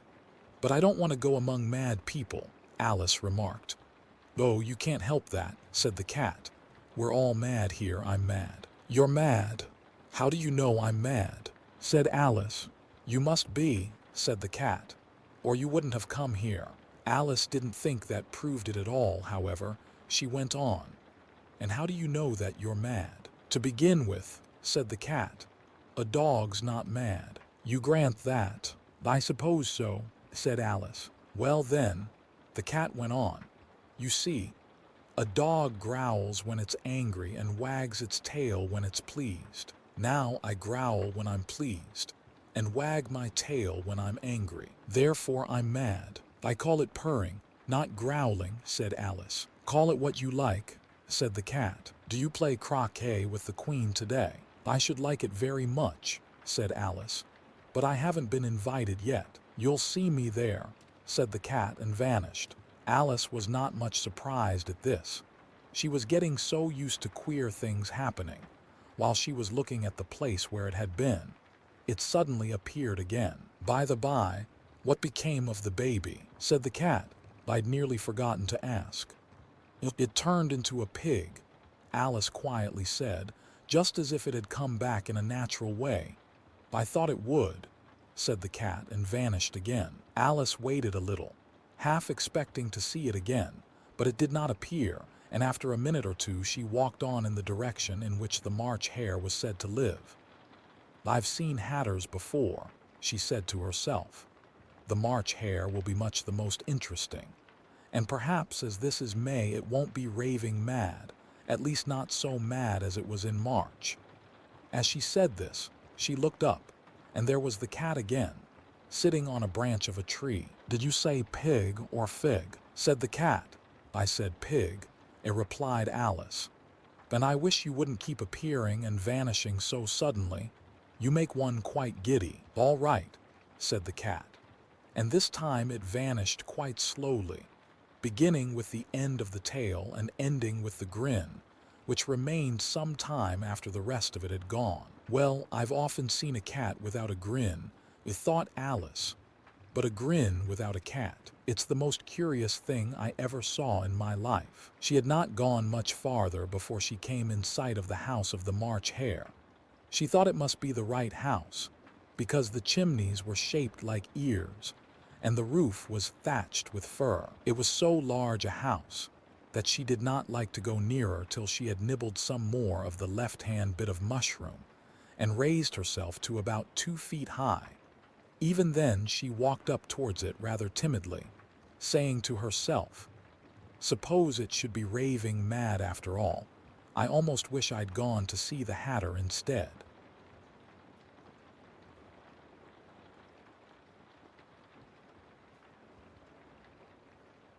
Alice's Adventures in Wonderland. Chapter 7. A Mad Tea Party. There was a table set out under a tree in front of the house, and the March Hare and the Hatter were having tea at it. A dormouse was sitting between them, fast asleep, and the other two were using it as a cushion, resting their elbows on it and talking over its head. Very uncomfortable for the dormouse, thought Alice. Only, as it's asleep, I suppose it doesn't mind. The table was a large one, but the three were all crowded together at one corner of it. No room. No room, they cried out when they saw Alice coming. "There's plenty of room," said Alice indignantly, and she sat down in a large armchair at one end of the table. "Have some wine," the March Hare said in an encouraging tone. Alice looked all round the table, but there was nothing on it but tea. "I don't see any wine," she remarked. "There isn't any," said the March Hare. "Then it wasn't very civil of you to offer it," said Alice angrily. "It wasn't very civil of you to sit down without being invited," said the March Hare. "I didn't know it was your table," said Alice. "It's laid for a great many more than 3. "Your hair wants cutting," said the Hatter. He had been looking at Alice for some time with great curiosity, and this was his first speech. "You should learn not to make personal remarks," Alice said with some severity. "It's very rude." The Hatter opened his eyes very wide on hearing this, but all he said was, "Why is a raven like a writing desk?" "Come, we shall have some fun now," thought Alice. "I'm glad they've begun asking riddles. I believe I can guess that," she added aloud. "Do you mean that you think you can find out the answer to it?" said the March Hare. "Exactly so," said Alice. "Then you should say what you mean," the March Hare went on. "I do," Alice hastily replied. At least I mean what I say. That's the same thing, you know." "Not the same thing a bit," said the Hatter. "You might just as well say that I see what I eat is the same thing as I eat what I see." "You might just as well say," added the March Hare, "that I like what I get is the same thing as I get what I like." "You might just as well say," added the Dormouse, who seemed to be talking in his sleep, "that I breathe when I sleep is the same thing as I sleep when I breathe." "It is the same thing with you," said the Hatter, and here the conversation dropped, and the party sat silent for a minute, while Alice thought over all she could remember about ravens and writing desks, which wasn't much. The Hatter was the first to break the silence. "What day of the month is it?" he said, turning to Alice. He had taken his watch out of his pocket and was looking at it uneasily, shaking it every now and then and holding it to his ear. Alice considered a little and then said, "The 4th. 2 days wrong," sighed the Hatter. "I told you butter wouldn't suit the works," he added, looking angrily at the March Hare. "It was the best butter," the March Hare meekly replied. "Yes, but some crumbs must have got in as well," The Hatter grumbled. You shouldn't have put it in with the bread knife. The March Hare took the watch and looked at it gloomily. Then he dipped it into his cup of tea and looked at it again. But he could think of nothing better to say than his first remark. It was the best butter, you know. Alice had been looking over his shoulder with some curiosity. What a funny watch, she remarked. It tells the day of the month and doesn't tell what o'clock it is. Why should it? Muttered the Hatter. Does your watch tell you what year it is? Of course not, Alice replied very readily.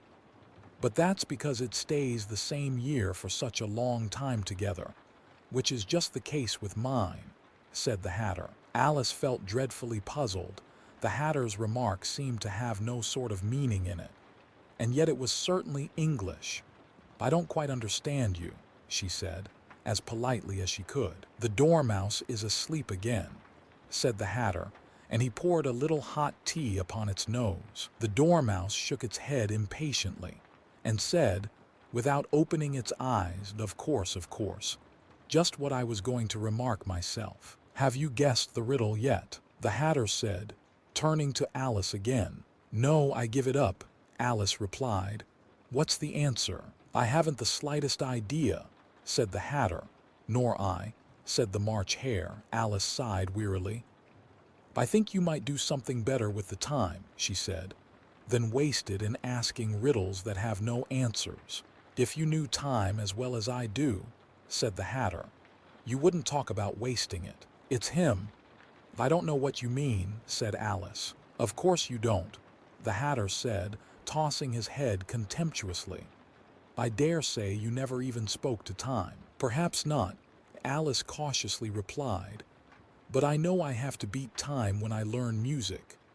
Ah, that accounts for it, said the Hatter. He won't stand beating. Now, if you only kept on good terms with him, he'd do almost anything you liked with the clock. For instance, suppose it were 9 o'clock in the morning, just time to begin lessons.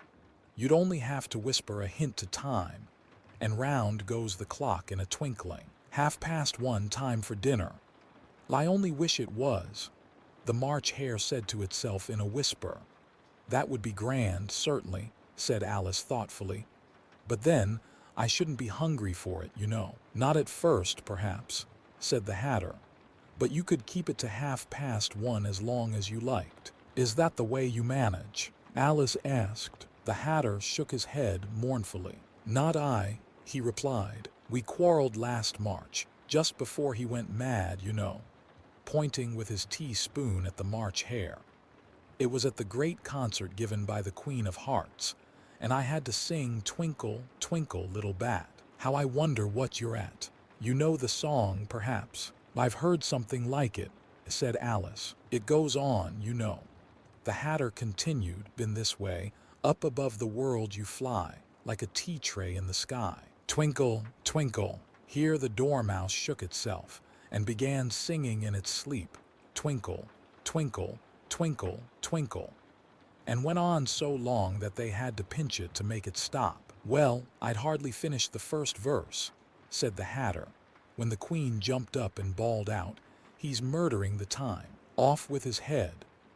How dreadfully savage, exclaimed Alice, and ever since that, the Hatter went on in a mournful tone, he won't do a thing I ask. It's always 6 o'clock now. A bright idea came into Alice's head. Is that the reason so many tea things are put out here? She asked. Yes, that's it, said the Hatter with a sigh.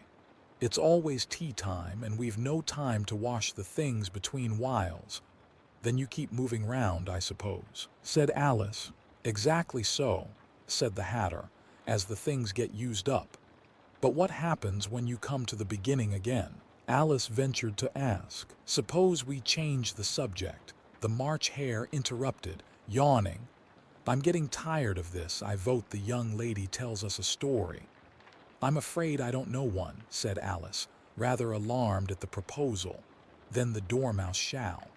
They both cried, Wake up, Dormouse. And they pinched it on both sides at once. The Dormouse slowly opened his eyes. I wasn't asleep, he said in a hoarse, feeble voice. I heard every word you fellows were saying. Tell us a story, said the March Hare. "Yes, please do," pleaded Alice, "and be quick about it," added the Hatter, "or you'll be asleep again before it's done." Once upon a time there were 3 little sisters.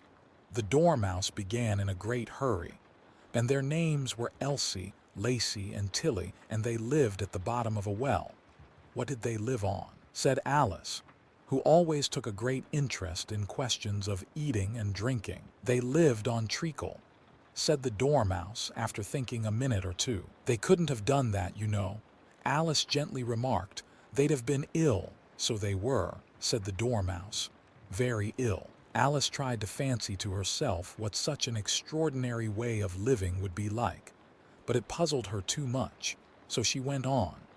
"But why did they live at the bottom of a well?" "Take some more tea," the March Hare said to Alice very earnestly. "I've had nothing yet," Alice replied in an offended tone. "So I can't take more." "You mean you can't take less," said the Hatter. "It's very easy to take more than nothing." "Nobody asked your opinion," said Alice, who's making personal remarks now. The Hatter asked triumphantly. Alice did not quite know what to say to this, so she helped herself to some tea and bread and butter, and then turned to the Dormouse and repeated her question. "Why did they live at the bottom of a well?" The Dormouse again took a minute or two to think about it, and then said, "It was a treacle well." "There's no such thing." Alice was beginning very angrily, but the Hatter and the March Hare went, "sh," and the Dormouse sulkily remarked, "If you can't be civil, you'd better finish the story for yourself." "No, please go on," Alice said very humbly. "I won't interrupt again. I dare say there may be one." "One, indeed," said the Dormouse indignantly. However, he consented to go on. "And so these 3 little sisters, they were learning to draw, you know." "What did they draw?" said Alice, quite forgetting her promise. "Treacle," said the Dormouse without considering at all this time. "I want a clean cup," interrupted the Hatter. "Let's all move one place on." He moved on as he spoke, and the Dormouse followed him. The March Hare moved into the Dormouse's place, and Alice rather unwillingly took the place of the March Hare. The Hatter was the only one who got any advantage from the change, and Alice was a good deal worse off than before, as the March Hare had just upset the milk jug into his plate. Alice did not wish to offend the Dormouse again, so she began very cautiously. "But I don't understand. Where did they draw the treacle from?" "You can draw water out of a water well," said the Hatter. "So I should think you could draw a treacle out of a treacle well, stupid." "But they were in the well," Alice said to the Dormouse, not choosing to notice this last remark. "Of course they were," said the Dormouse. "Well in." This answer so confused poor Alice that she let the Dormouse go on for some time without interrupting it. "They were learning to draw," the Dormouse went on, yawning and rubbing its eyes, for it was getting very sleepy. "And they drew all manner of things, everything that begins with an M." "Why with an M?" said Alice. "Why not?" said the March Hare. Alice was silent. The Dormouse had closed its eyes by this time and was going off into a doze, but on being pinched by the Hatter, it woke up again with a little shriek and went on. "That begins with an M, such as mousetraps and the moon and memory and muchness. You know you say things are much of a muchness. Did you ever see such a thing as a drawing of a muchness?" "Really, now you ask me," said Alice, very much confused. "I don't think." "Then you shouldn't talk," said the Hatter. This piece of rudeness was more than Alice could bear. She got up in great disgust and walked off. The Dormouse fell asleep instantly, and neither of the others took the least notice of her going, though she looked back once or twice, half hoping that they would call after her. The last time she saw them, they were trying to put the Dormouse into the teapot. "At any rate, I'll never go there again," said Alice as she picked her way through the wood. "It's the stupidest tea party I ever was at in all my life." Just as she said this, she noticed that one of the trees had a door leading right into it. "That's very curious," she thought. But everything's curious today. I think I may as well go in at once." And in she went. Once more she found herself in the long hall and close to the little glass table. "Now, I'll manage better this time," she said to herself, and began by taking the little golden key and unlocking the door that led into the garden. Then she went to work nibbling at the mushroom. She had kept a piece of it in her pocket till she was about a foot high. Then she walked down the little passage, and then she found herself at last in the beautiful garden among the bright flower beds and the cool fountains.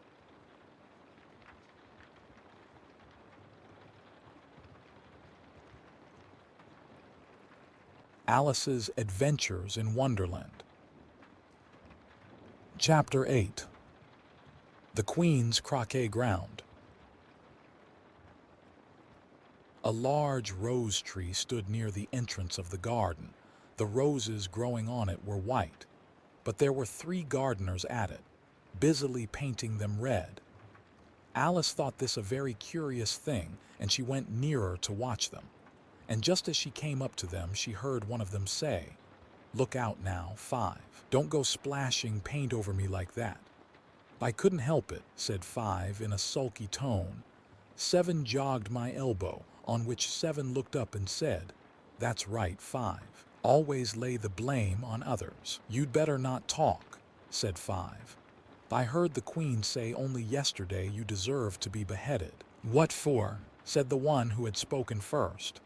"That's none of your business, too," said 7. "Yes, it is his business," said 5, "and I'll tell him.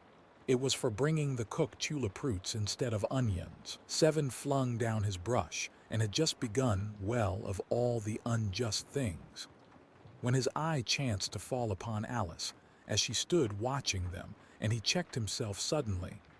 The others looked round also, and all of them bowed low. "Would you tell me," said Alice, a little timidly, "why you are painting those roses?" 5 and 7 said nothing, but looked at 2. 2 began in a low voice. "Why, the fact is, you see, miss, this here ought to have been a red rose tree, and we put a white one in by mistake. And if the Queen was to find it out, we should all have our heads cut off, you know. So you see, miss, we're doing our best, afore she comes to." At this moment 5, who had been anxiously looking across the garden, called out, "The Queen! The Queen!" And the 3 gardeners instantly threw themselves flat upon their faces. There was a sound of many footsteps, and Alice looked round, eager to see the Queen. First came 10 soldiers carrying clubs. These were all shaped like the 3 gardeners, oblong and flat, with their hands and feet at the corners. Next the 10 courtiers. These were ornamented all over with diamonds, and walked 2 and 2 as the soldiers did. After these came the royal children. There were 10 of them, and the little dears came jumping merrily along hand in hand, in couples. They were all ornamented with hearts. Next came the guests, mostly kings and queens, and among them Alice recognized the White Rabbit. It was talking in a hurried, nervous manner, smiling at everything that was said, and went by without noticing her. Then followed the Knave of Hearts, carrying the king's crown on a crimson velvet cushion. And last of all this grand procession came the King and Queen of Hearts. Alice was rather doubtful whether she ought not to lie down on her face like the 3 gardeners, but she could not remember ever having heard of such a rule at processions. And besides, what would be the use of a procession, thought she, if people had all to lie down upon their faces so that they couldn't see it? So she stood still where she was and waited. When the procession came opposite to Alice, they all stopped and looked at her, and the Queen said severely, "Who is this?" She said it to the Knave of Hearts, who only bowed and smiled in reply. "Idiot," said the Queen, tossing her head impatiently, and turning to Alice she went on, "What's your name, child?" "My name is Alice, so please your Majesty," said Alice very politely, but she added to herself, "Why, they're only a pack of cards after all. I needn't be afraid of them." "And who are these?" said the Queen, pointing to the 3 gardeners who were lying round the rose tree, for, you see, as they were lying on their faces, and the pattern on their backs was the same as the rest of the pack, she could not tell whether they were gardeners or soldiers or courtiers, or 3 of her own children. "How should I know?" said Alice, surprised at her own courage. "It's no business of mine." The queen turned crimson with fury, and after glaring at her for a moment like a wild beast, screamed off with her head. "Off? Nonsense," said Alice, very loudly and decidedly, and the queen was silent. The king laid his hand upon her arm and timidly said, "Consider, my dear, she is only a child." The queen turned angrily away from him and said to the knave, "Turn them over." The knave did so, very carefully with one foot. "Get up," said the queen in a shrill, loud voice, and the 3 gardeners instantly jumped up and began bowing to the king, the queen, the royal children, and everybody else. "Leave off that," screamed the queen. "You make me giddy." And then, turning to the rose tree, she went on, "What have you been doing here?" "May it please your majesty," said 2 in a very humble tone, going down on one knee as he spoke.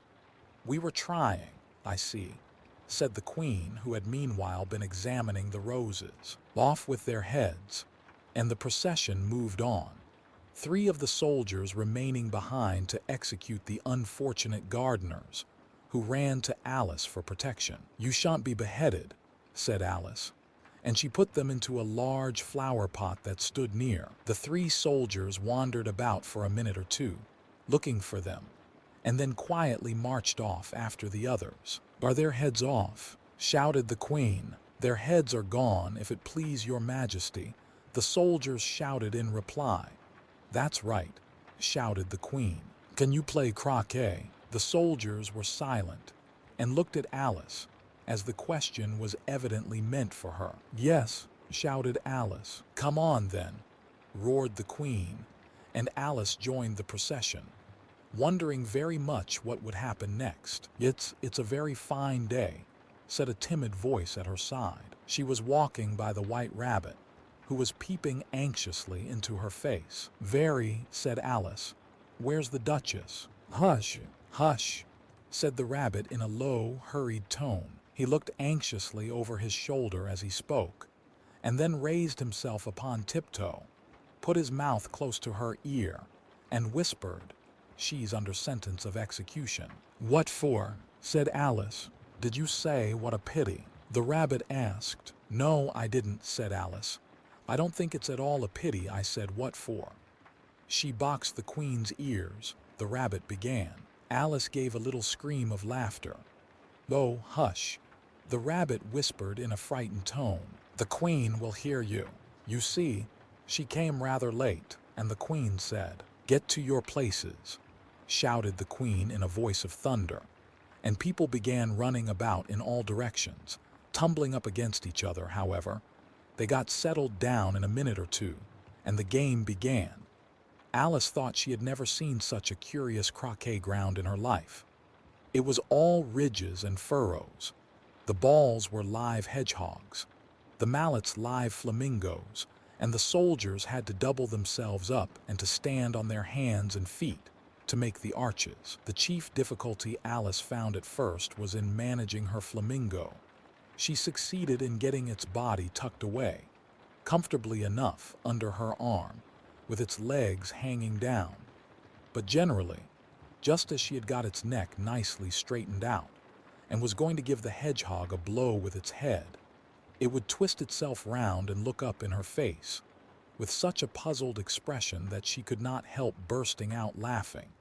And when she had got its head down and was going to begin again, it was very provoking to find that the hedgehog had unrolled itself and was in the act of crawling away. Besides all this, there was generally a ridge or furrow in the way wherever she wanted to send the hedgehog to. And, as the doubled-up soldiers were always getting up and walking off to other parts of the ground, Alice soon came to the conclusion that it was a very difficult game indeed. The players all played at once without waiting for turns, quarreling all the while and fighting for the hedgehogs. and in a very short time the queen was in a furious passion, and went stamping about and shouting off with his head, or off with her head, about once in a minute. Alice began to feel very uneasy, to be sure. She had not as yet had any dispute with the queen, but she knew that it might happen any minute, and then, thought she, what would become of me? They're dreadfully fond of beheading people here. The great wonder is that there's anyone left alive. She was looking about for some way of escape, and wondering whether she could get away without being seen, when she noticed a curious appearance in the air. It puzzled her very much at first, but after watching it a minute or two, she made it out to be a grin, and she said to herself, "It's the Cheshire Cat. Now I shall have somebody to talk to." "How are you getting on?" said the cat, as soon as there was mouth enough for it to speak with. Alice waited till the eyes appeared, and then nodded. "It's no use speaking to it," she thought, "till its ears have come, or at least one of them." In another minute the whole head appeared, and then Alice put down her flamingo and began an account of the game, feeling very glad she had someone to listen to her. The cat seemed to think that there was enough of it now in sight, and no more of it appeared. "I don't think they play at all fairly," Alice began, in rather a complaining tone, "and they all quarrel so dreadfully one can't hear oneself speak. And they don't seem to have any rules in particular. At least, if there are, nobody attends to them. And you've no idea how confusing it is, all the things being alive. For instance, there's the arch I've got to go through next, walking about at the other end of the ground. And I should have croqueted the queen's hedgehog just now, only it ran away when it saw mine coming." "How do you like the queen?" said the cat in a low voice. "Not at all," said Alice. "She's so extremely—" Just then she noticed that the queen was close behind her, listening, so she went on, likely to win, that it's hardly worth while finishing the game.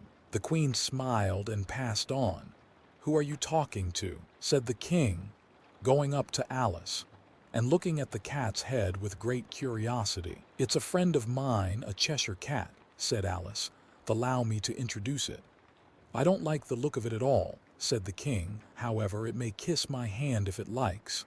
"I'd rather not," the cat remarked. "Don't be impertinent," said the king, "and don't look at me like that." He got behind Alice as he spoke. "The cat may look at a king," said Alice. "I've read that in some book, but I don't remember where." "Well, it must be removed," said the king very decidedly, and he called the queen, who was passing at the moment. "My dear, I wish you would have this cat removed." The queen had only one way of settling all difficulties, great or small. "Off with his head," she said, without even looking round. "I'll fetch the executioner myself," said the king eagerly, and he hurried off. Alice thought she might as well go back and see how the game was going on, as she heard the queen's voice in the distance, screaming with passion. She had already heard her sentence 3 of the players to be executed for having missed their turns, and she did not like the look of things at all, as the game was in such confusion that she never knew whether it was her turn or not. So she went in search of her hedgehog. The hedgehog was engaged in a fight with another hedgehog, which seemed to Alice an excellent opportunity for croqueting one of them with the other. The only difficulty was that her flamingo was gone across to the other side of the garden, where Alice could see it trying in a helpless sort of way to fly up into a tree. By the time she had caught the flamingo and brought it back, the fight was over, and both the hedgehogs were out of sight. "But it doesn't matter much," thought Alice, "as all the arches are gone from this side of the ground." So she tucked it away under her arm that it might not escape again, and went back for a little more conversation with her friend. When she got back to the Cheshire Cat, she was surprised to find quite a large crowd collected round it. There was a dispute going on between the executioner, the king, and the queen, who were all talking at once, while all the rest were quite silent and looked very uncomfortable. The moment Alice appeared, she was appealed to by all 3 to settle the question, and they repeated their arguments to her, though, as they all spoke at once, She found it very hard indeed to make out exactly what they said. The executioner's argument was that you couldn't cut off a head unless there was a body to cut it off from, that he had never had to do such a thing before, and he wasn't going to begin at his time of life. The king's argument was that anything that had a head could be beheaded, and that you weren't to talk nonsense. The queen's argument was that if something wasn't done about it in less than no time, she'd have everybody executed, all round. It was this last remark that had made the whole party look so grave and anxious. Alice could think of nothing else to say but, "It belongs to the Duchess. You'd better ask her about it. She's in prison." The queen said to the executioner, "Fetch her here." And the executioner went off like an arrow. The cat's head began fading away the moment he was gone, and by the time he had come back with the Duchess, it had entirely disappeared. So the king and the executioner ran wildly up and down looking for it, while the rest of the party went back to the game.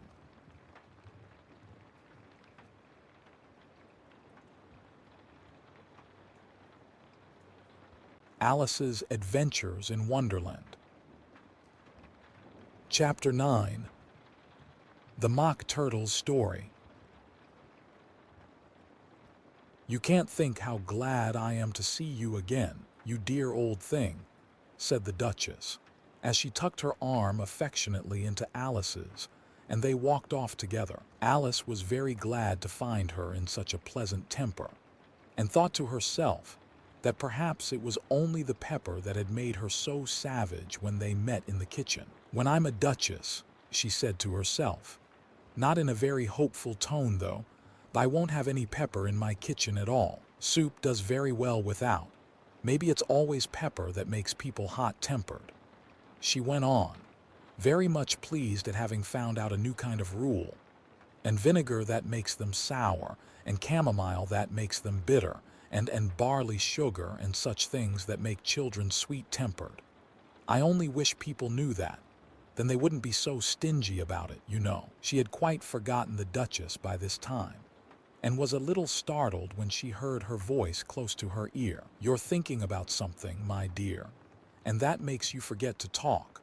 I can't tell you just now what the moral of that is, but I shall remember it in a bit." "Perhaps it hasn't one," Alice ventured to remark. "Tut, tut, child," said the Duchess. "Everything's got a moral, if only you can find it."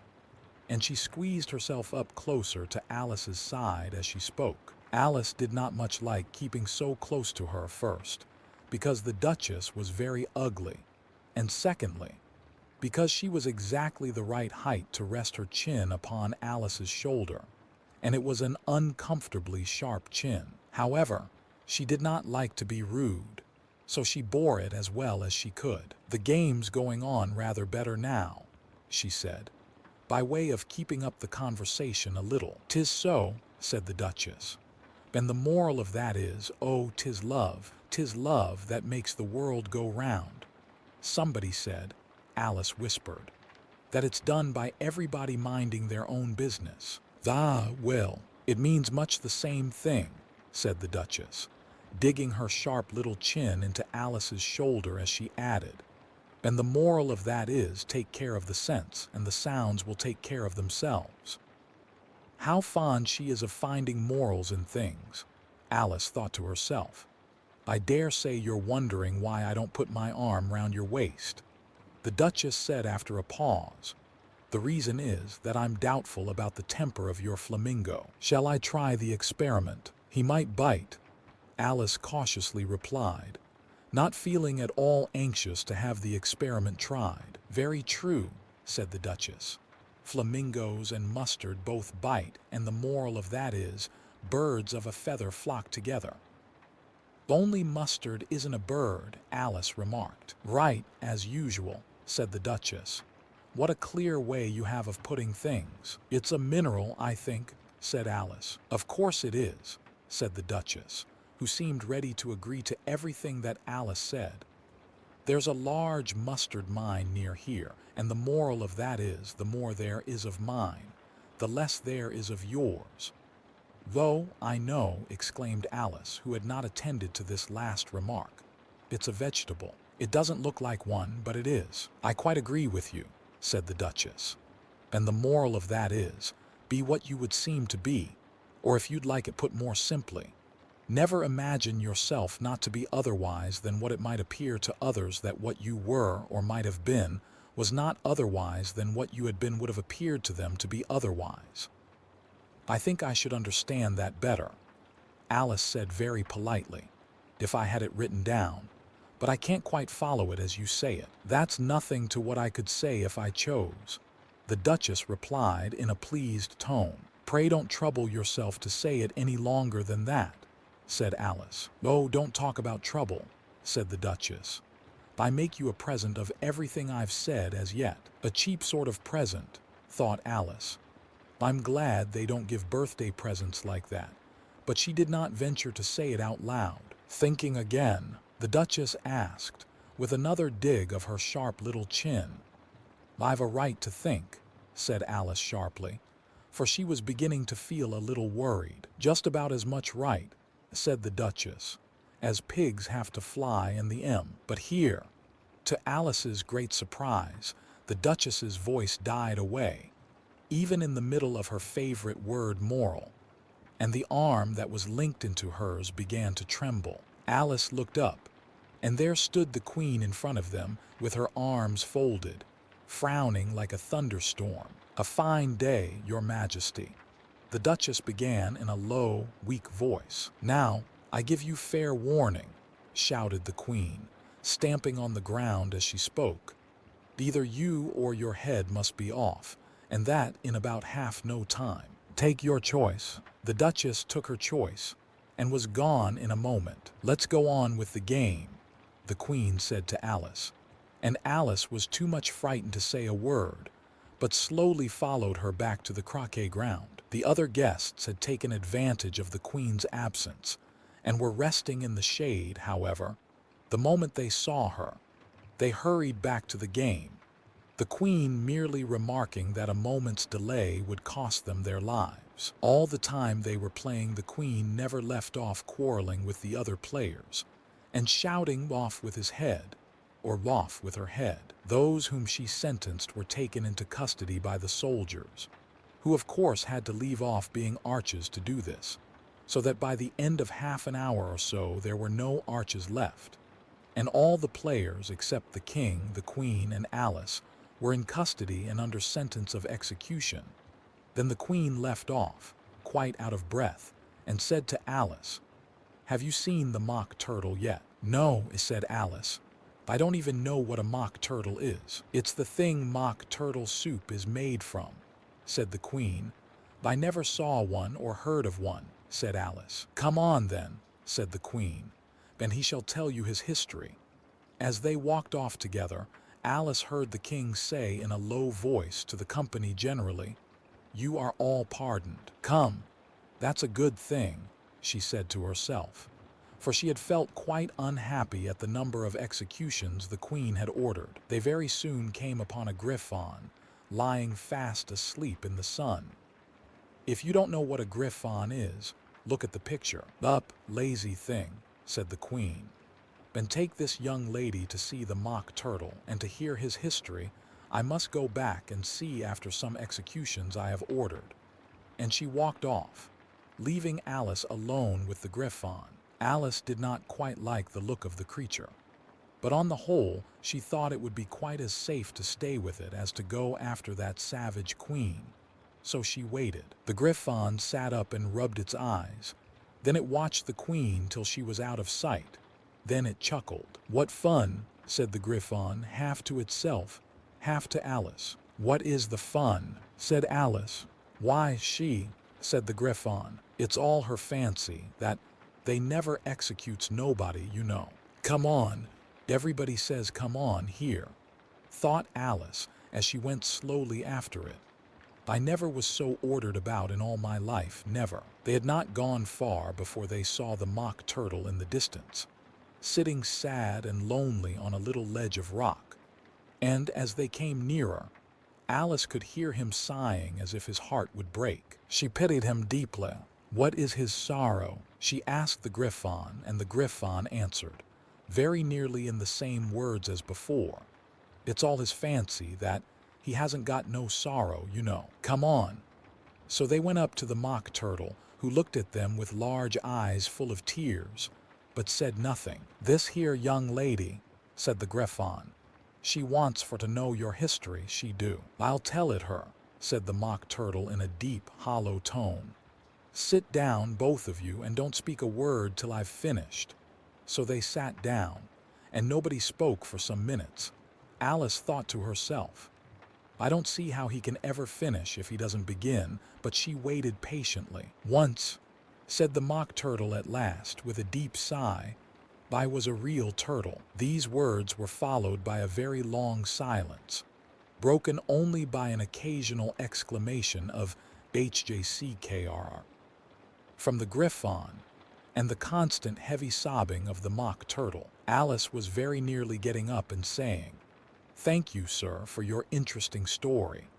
But she could not help thinking there must be more to come, so she sat still and said nothing. When we were little, the Mock Turtle went on at last, more calmly, though still sobbing a little now and then, we went to school in the sea. The master was an old turtle. We used to call him Tortoise. Why did you call him Tortoise if he wasn't one? Alice asked. We called him Tortoise because he taught us, said the Mock Turtle angrily. Really, you are very dull. You ought to be ashamed of yourself for asking such a simple question, added the Griffon, and then they both sat silent and looked at poor Alice, who felt ready to sink into the earth. At last the Griffon said to the Mock Turtle, Drive on, old fellow. Don't be all day about it. And he went on in these words. Yes, we went to school in the sea, though you mayn't believe it. I never said I didn't, interrupted Alice. You did, said the Mock Turtle. Hold your tongue, added the Griffon before Alice could speak again. The Mock Turtle went on. We had the best of educations, in fact. We went to school every day. I've been to a day school too, said Alice. You needn't be so proud as all that. With extras? Asked the Mock Turtle a little anxiously. Yes, said Alice. We learned French and music and washing, said the Mock Turtle. Certainly not, said Alice indignantly. Ah, then yours wasn't a really good school, said the Mock Turtle in a tone of great relief. Now at ours they had at the end of the bill French, music, and washing extra. You couldn't have wanted it much, said Alice, living at the bottom of the sea. I couldn't afford to learn it, said the Mock Turtle with a sigh. I only took the regular course. What was that? Inquired Alice, reeling and writhing, of course, to begin with. The Mock Turtle replied, and then the different branches of arithmetic, ambition, distraction, uglification, and derision. I never heard of uglification, Alice ventured to say. What is it? The Griffon lifted up both its paws in surprise. What? Never heard of uglifying, it exclaimed. You know what to beautify is, I suppose. Yes, said Alice doubtfully. It means to make anything prettier. Well then, the Griffon went on, if you don't know what to uglify is, you are a simpleton. Alice did not feel encouraged to ask any more questions about it. So she turned to the Mock Turtle and said, What else had you to learn? Well, there was mystery. The Mock Turtle replied, counting off the subjects on his flappers. Mystery, ancient and modern with seaography, then drawling. The drawling master was an old congaree that used to come once a week. He taught us drawling, stretching, and fainting in coils. What was that like? Said Alice. Well, I can't show it you myself, the Mock Turtle said. I'm too stiff, and the Griffon never learnt it. Hadn't time, said the Griffon. I went to the classics master, though. He was an old crab, he was. I never went to him, the Mock Turtle said with a sigh. He taught laughing and grief, they used to say. So he did, said the Griffon, sighing in his turn, and both creatures hid their faces in their paws. And how many hours a day did you do lessons? Said Alice, in a hurry to change the subject. 10 hours the first day, said the Mock Turtle. 9 the next, and so on. What a curious plan, exclaimed Alice. That's the reason they're called lessons, the Griffon remarked, because they lesson from day to day. This was quite a new idea to Alice, and she thought it over a little before she made her next remark. Then the 11th day must have been a holiday. Of course it was, said the Mock Turtle. And how did you manage on the 12th? Alice went on eagerly. That's enough about lessons. The Griffon interrupted in a very decided tone. Tell her something about the games now.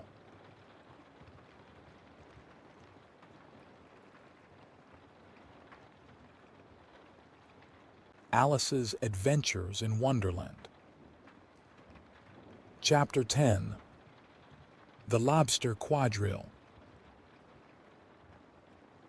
The Mock Turtle sighed deeply and drew the back of one flapper across his eyes. He looked at Alice and tried to speak, but for a minute or two sobs choked his voice. Same as if he had a bone in his throat, said the Griffon, and it set to work shaking him and punching him in the back. At last the Mock Turtle recovered his voice, and with tears running down his cheeks he went on again.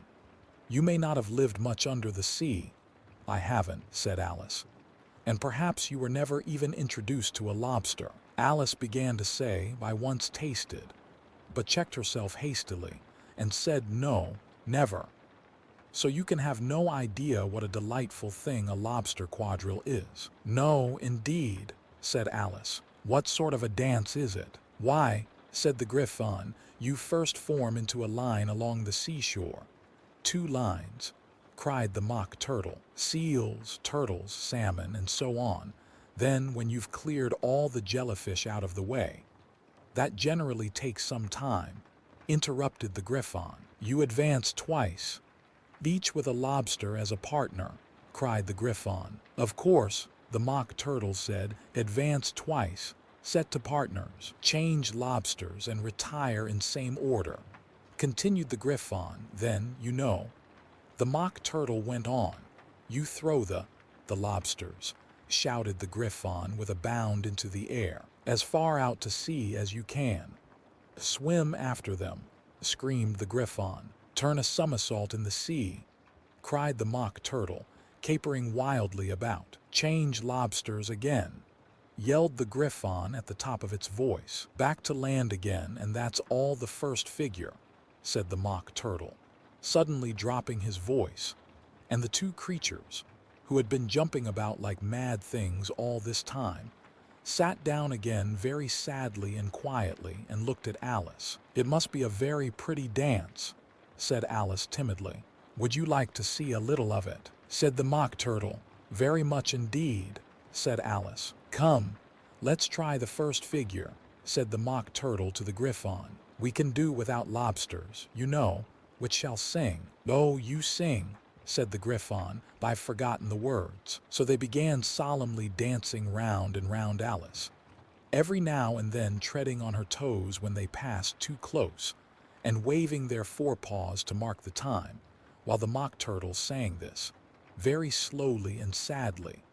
Will you walk a little faster, said a whiting to a snail. There's a porpoise close behind us, and he's treading on my tail. See how eagerly the lobsters and the turtles all advance. They are waiting on the shingle. Will you come and join the dance? Will you, won't you? Will you, won't you, will you join the dance? Will you, won't you? Will you, won't you join the dance? You can really have no notion how delightful it will be when they take us up and throw us with the lobsters out to sea. But the snail replied, too far, and gave a look askance. Said he thanked the whiting kindly, but he would not join the dance. Would not, could not, would not, could not, would not join the dance. Would not, could not, would not, could not join the dance. What matters it how far we go? His scaly friend replied, there is another shore, you know, upon the other side. The further off from England, the nearer is to France. Then turn not pale, beloved snail, but come and join the dance. Will you, won't you? Will you, won't you, will you join the dance? Will you, won't you? Will you, won't you, won't you join the dance? Thank you, It's a very interesting dance to watch, said Alice, feeling very glad that it was over at last. And I do so like that curious song about the whiting. Though, as to the whiting, said the Mock Turtle, you've seen them, of course. Yes, said Alice. I've often seen them at Din. She checked herself hastily.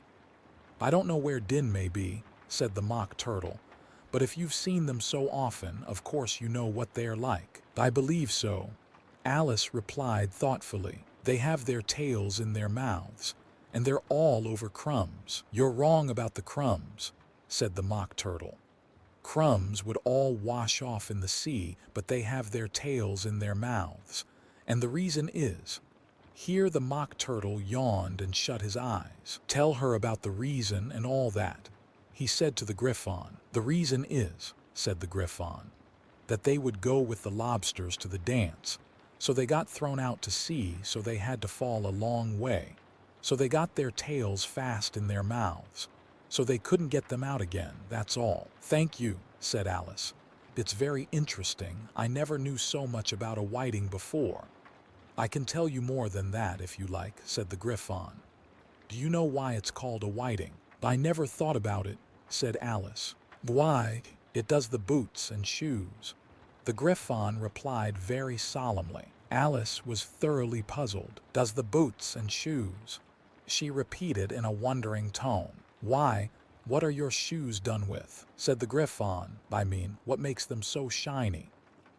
Alice looked down at them and considered a little before she gave her answer. They're done with blacking, I believe. Boots and shoes under the sea. The Griffon went on in a deep voice. Are done with a whiting. Now you know. And what are they made of? Alice asked in a tone of great curiosity. Soles and eels, of course. The Griffon replied rather impatiently. Any shrimp could have told you that. If I'd been the whiting, said Alice, whose thoughts were still running on the song, I'd have said to the porpoise, keep back, please, we don't want you with us. They were obliged to have him with them. The Mock Turtle said, no wise fish would go anywhere without a porpoise. Wouldn't it really? Said Alice in a tone of great surprise. Of course not, said the Mock Turtle. Why, if a fish came to me and told me he was going a journey, I should say, with what porpoise? Don't you mean purpose? Said Alice. I mean what I say. The Mock Turtle replied in an offended tone, and the Griffon added, come, let's hear some of your adventures. I could tell you my adventures, beginning from this morning, said Alice a little timidly. But it's no use going back to yesterday, because I was a different person then. Explain all that, said the Mock Turtle. No, the adventures first, said the Griffon in an impatient tone. Explanations take such a dreadful time. So Alice began telling them her adventures from the time when she first saw the white rabbit. She was a little nervous about it just at first. The two creatures got so close to her, one on each side, and opened their eyes and mouths so very wide. But she gained courage as she went on. Her listeners were perfectly quiet till she got to the part about her repeating, "You are old, Father William," to the caterpillar, and the words all coming different. And then the Mock Turtle drew a long breath and said, "That's very curious." "It's all about as curious as it can be," said the Griffon. "It all came different," the Mock Turtle repeated thoughtfully. "I should like to hear her try and repeat something now. Tell her to begin." He looked at the Griffon as if he thought it had some kind of authority over Alice. "Stand up and repeat 'Tis the voice of the sluggard," said the Griffon. How the creatures order one about and make one repeat lessons, thought Alice. I might as well be at school at once. However, she got up and began to repeat it. But her head was so full of the lobster quadrille that she hardly knew what she was saying. And the words came very queer indeed. "'Tis the voice of the lobster," I heard him declare. "You have baked me too brown. I must sugar my hair, as a duck with its eyelids." So he with his nose trims his belt and his buttons and turns out his toes. Later editions continued as follows: when the sands are all dry. He is gay as a lark, and will talk in contemptuous tones of the shark. But when the tide rises and sharks are around, his voice has a timid and tremulous sound. That's different from what I used to say when I was a child, said the Griffon. Well, I never heard it before, said the Mock Turtle. But it sounds uncommon nonsense. Alice said nothing. She had sat down with her face in her hands, wondering if anything would ever happen in a natural way again. I should like to have it explained, said the Mock Turtle. She can't explain it, said the Griffon hastily. Go on with the next verse. But about his toes, the Mock Turtle persisted. How could he turn them out with his nose, you know? It's the first position in dancing, Alice said, but was dreadfully puzzled by the whole thing and longed to change the subject. Go on with the next verse, the Griffon repeated impatiently. It begins, I passed by his garden. Alice did not dare to disobey, though she felt sure it would all come wrong, and she went on in a trembling voice. I passed by his garden and marked with one eye how the owl and the panther were sharing a pie. Later editions continued as follows: the panther took pie crust and gravy and meat, while the owl had the dish as its share of the treat. When the pie was all finished, the owl, as a boon, was kindly permitted to pocket the spoon, while the panther received knife and fork with a growl and concluded the banquet. What is the use of repeating all that stuff? The Mock Turtle interrupted. If you don't explain it as you go on, it's by far the most confusing thing I ever heard. Yes, I think you'd better leave off, said the Griffon, and Alice was only too glad to do so. Shall we try another figure of the lobster quadrille? The Griffon went on. Or would you like the Mock Turtle to sing you a song? Oh, a song, please, if the Mock Turtle would be so kind, Alice replied, so eagerly that the Griffon said in a rather offended tone, Bedtime, no accounting for tastes. Sing her turtle soup, will you, old fellow? The Mock Turtle sighed deeply and began in a voice sometimes choked with sobs to sing this beautiful soup, so rich and green, waiting in a hot tureen, who for such dainties would not stoop. Soup of the evening, beautiful soup. Soup of the evening, beautiful soup. Bow, beautiful sou, oop. Bow, beautiful sou, oop. Sou, oop of the evening, beautiful, beautiful soup. Beautiful soup, who cares for fish, game, or any other dish, who would not give all else for 2p pennyworth, only of beautiful soup. Pennyworth, only of beautiful soup. Bow, beautiful sou, oop. Bow, beautiful sou, oop. Sou, oop of the evening, beautiful beauty. Fall soup. Chorus again, cried the Griffon, and the Mock Turtle had just begun to repeat it when a cry of the trial's beginning was heard in the distance. Come on, cried the Griffon, and, taking Alice by the hand, it hurried off, without waiting for the end of the song. What trial is it? Alice panted as she ran, but the Griffon only answered, come on, and ran the faster while more and more faintly came, carried on the breeze that followed them, the melancholy words, Sou, oop of the evening, beautiful, beautiful soup.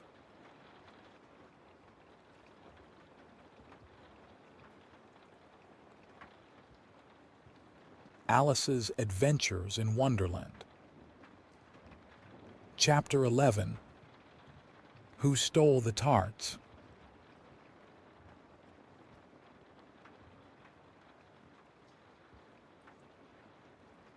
The King and Queen of Hearts were seated on their throne when they arrived, with a great crowd assembled about them. All sorts of little birds and beasts, as well as the whole pack of cards. The knave was standing before them in chains, with a soldier on each side to guard him. And near the king was the White Rabbit, with a trumpet in one hand and a scroll of parchment in the other. In the very middle of the court was a table with a large dish of tarts upon it. They looked so good that it made Alice quite hungry to look at them. I wish they'd get the trial done, she thought, and hand round the refreshments. But there seemed to be no chance of this, so she began looking at everything about her to pass away the time. Alice had never been in a court of justice before, but she had read about them in books, and she was quite pleased to find that she knew the name of nearly everything there. "That's the judge," she said to herself, because of his great wig. The judge, by the way, was the king, and as he wore his crown over the wig, look at the frontispiece if you want to see how he did it. He did not look at all comfortable, and it was certainly not becoming. And that's the jury box, thought Alice. And those 12 creatures. She was obliged to say creatures, you see, because some of them were animals and some were birds. I suppose they are the jurors. She said this last word 2 or 3 times over to herself, being rather proud of it, for she thought, and rightly too, that very few little girls of her age knew the meaning of it at all. However, jurymen would have done just as well. The 12 jurors were all writing very busily on slates. "What are they doing?" Alice whispered to the Griffon. "They can't have anything to put down yet, before the trial's begun. They're putting down their names," the Griffon whispered in reply, "for fear they should forget them before the end of the trial." "Stupid things," Alice began in a loud, indignant voice, but she stopped hastily, for the White Rabbit cried out.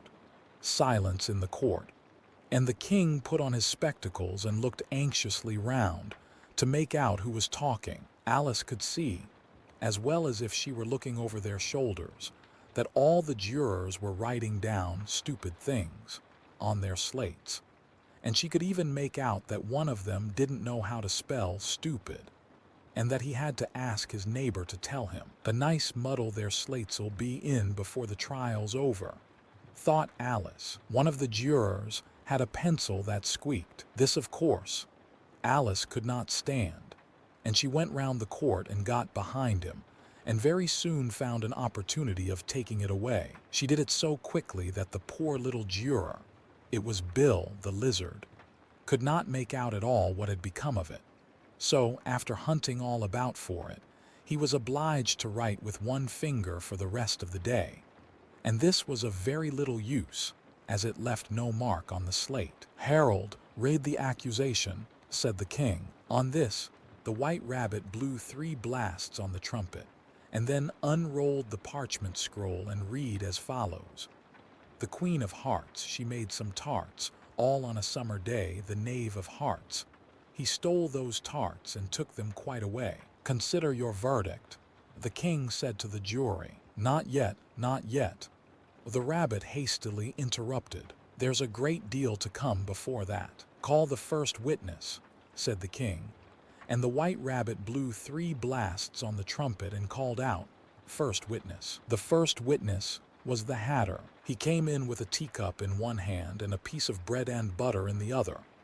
"I beg pardon, Your Majesty," he began, "for bringing these in, but I hadn't quite finished my tea when I was sent for." "You ought to have finished," said the king.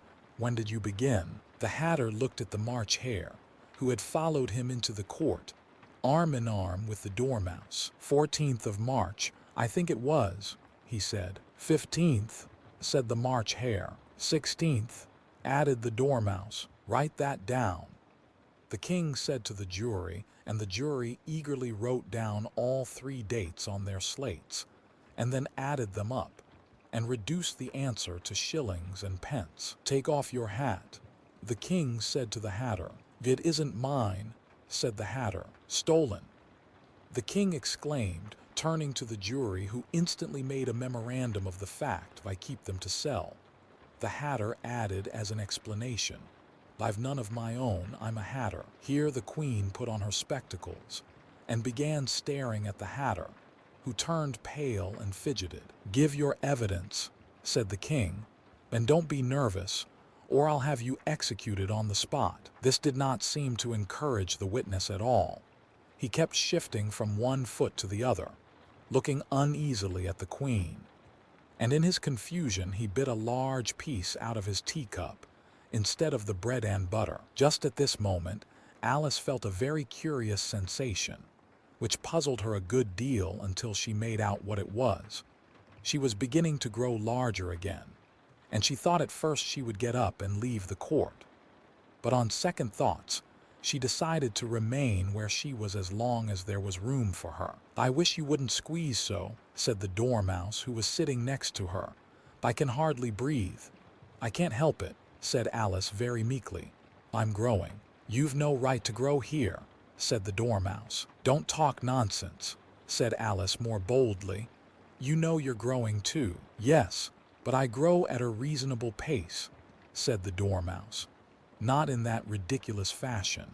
And he got up very sulkily and crossed over to the other side of the court. All this time the queen had never left off staring at the hatter, and just as the dormouse crossed the court, she said to one of the officers of the court, "Bring me the list of the singers in the last concert," on which the wretched hatter trembled so that he shook both his shoes off. "Give your evidence," the king repeated angrily, "or I'll have you executed whether you're nervous or not."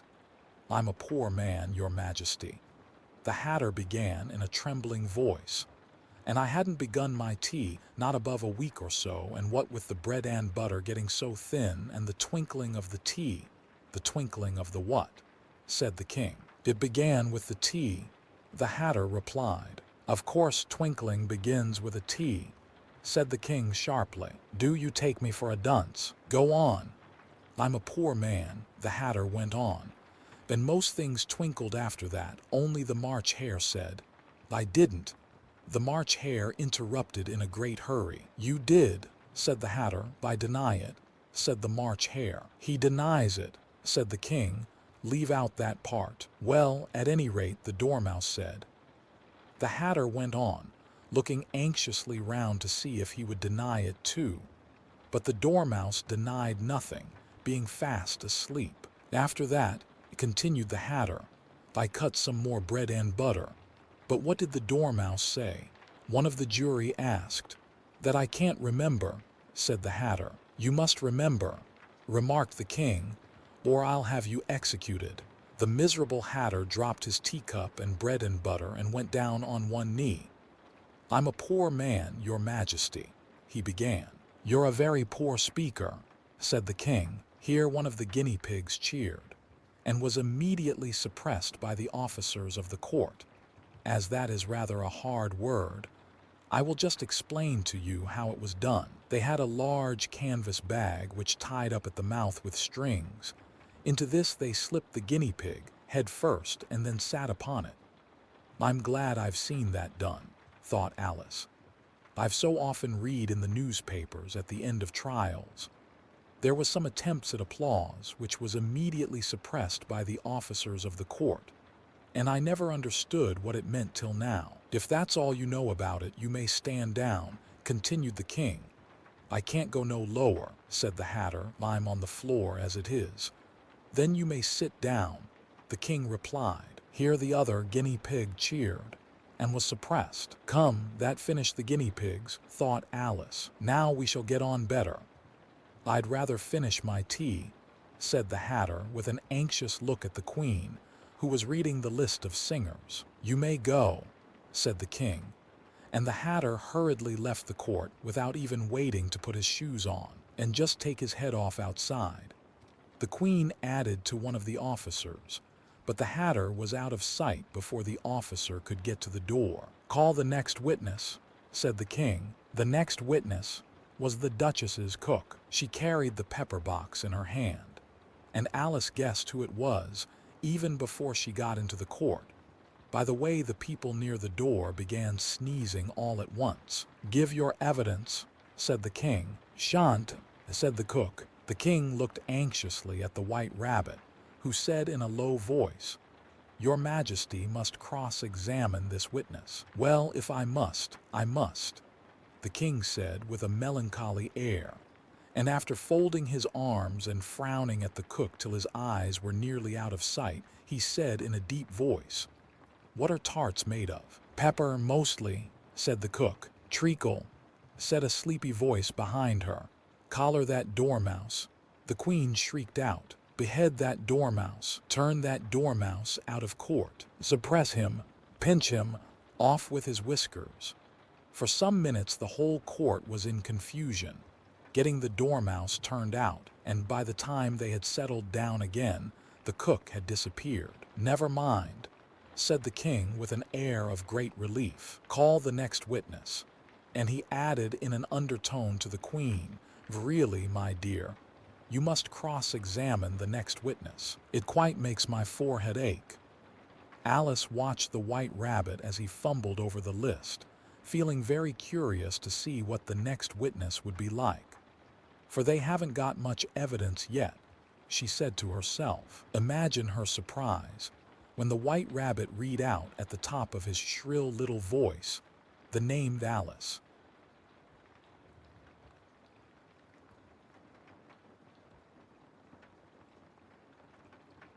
Alice's Adventures in Wonderland. Chapter 12. Alice's Evidence. "Here," cried Alice, quite forgetting in the flurry of the moment how large she had grown in the last few minutes, and she jumped up in such a hurry that she tipped over the jury box with the edge of her skirt, upsetting all the jurymen on to the heads of the crowd below. And there they lay sprawling about, reminding her very much of a globe of goldfish she had accidentally upset the week before. "Oh, I beg your pardon," she exclaimed in a tone of great dismay, and began picking them up again as quickly as she could, for the accident of the goldfish kept running in her head, and she had a vague sort of idea that they must be collected at once and put back into the jury box, or they would die. "The trial cannot proceed," said the king in a very grave voice, "until all the jurymen are back in their proper places. All," he repeated with great emphasis, looking hard at Alice as he said so. Alice looked at the jury box and saw that, in her haste, she had put the lizard in head downwards, and the poor little thing was waving its tail about in a melancholy way, being quite unable to move. She soon got it out again and put it right. "Not that it signifies much," she said to herself. "I should think it would be quite as much use in the trial one way up as the other." As soon as the jury had a little recovered from the shock of being upset, and their slates and pencils had been found and handed back to them, they set to work very diligently to write out a history of the accident. All except the lizard, who seemed too much overcome to do anything but sit with its mouth open, gazing up into the roof of the court. "What do you know about this business?" the king said to Alice. "Nothing," said Alice. "Nothing whatever," persisted the king. "Nothing whatever," said Alice. "That's very important," the king said, turning to the jury. They were just beginning to write this down on their slates when the White Rabbit interrupted. "Unimportant, Your Majesty means, of course," he said in a very respectful tone, but frowning and making faces at him as he spoke. "Unimportant, of course, I meant," the king hastily said, and went on to himself in an undertone. "Important, unimportant, unimportant, important," as if he were trying which word sounded best. Some of the jury wrote it down important, and some unimportant. Alice could see this, as she was near enough to look over their slates.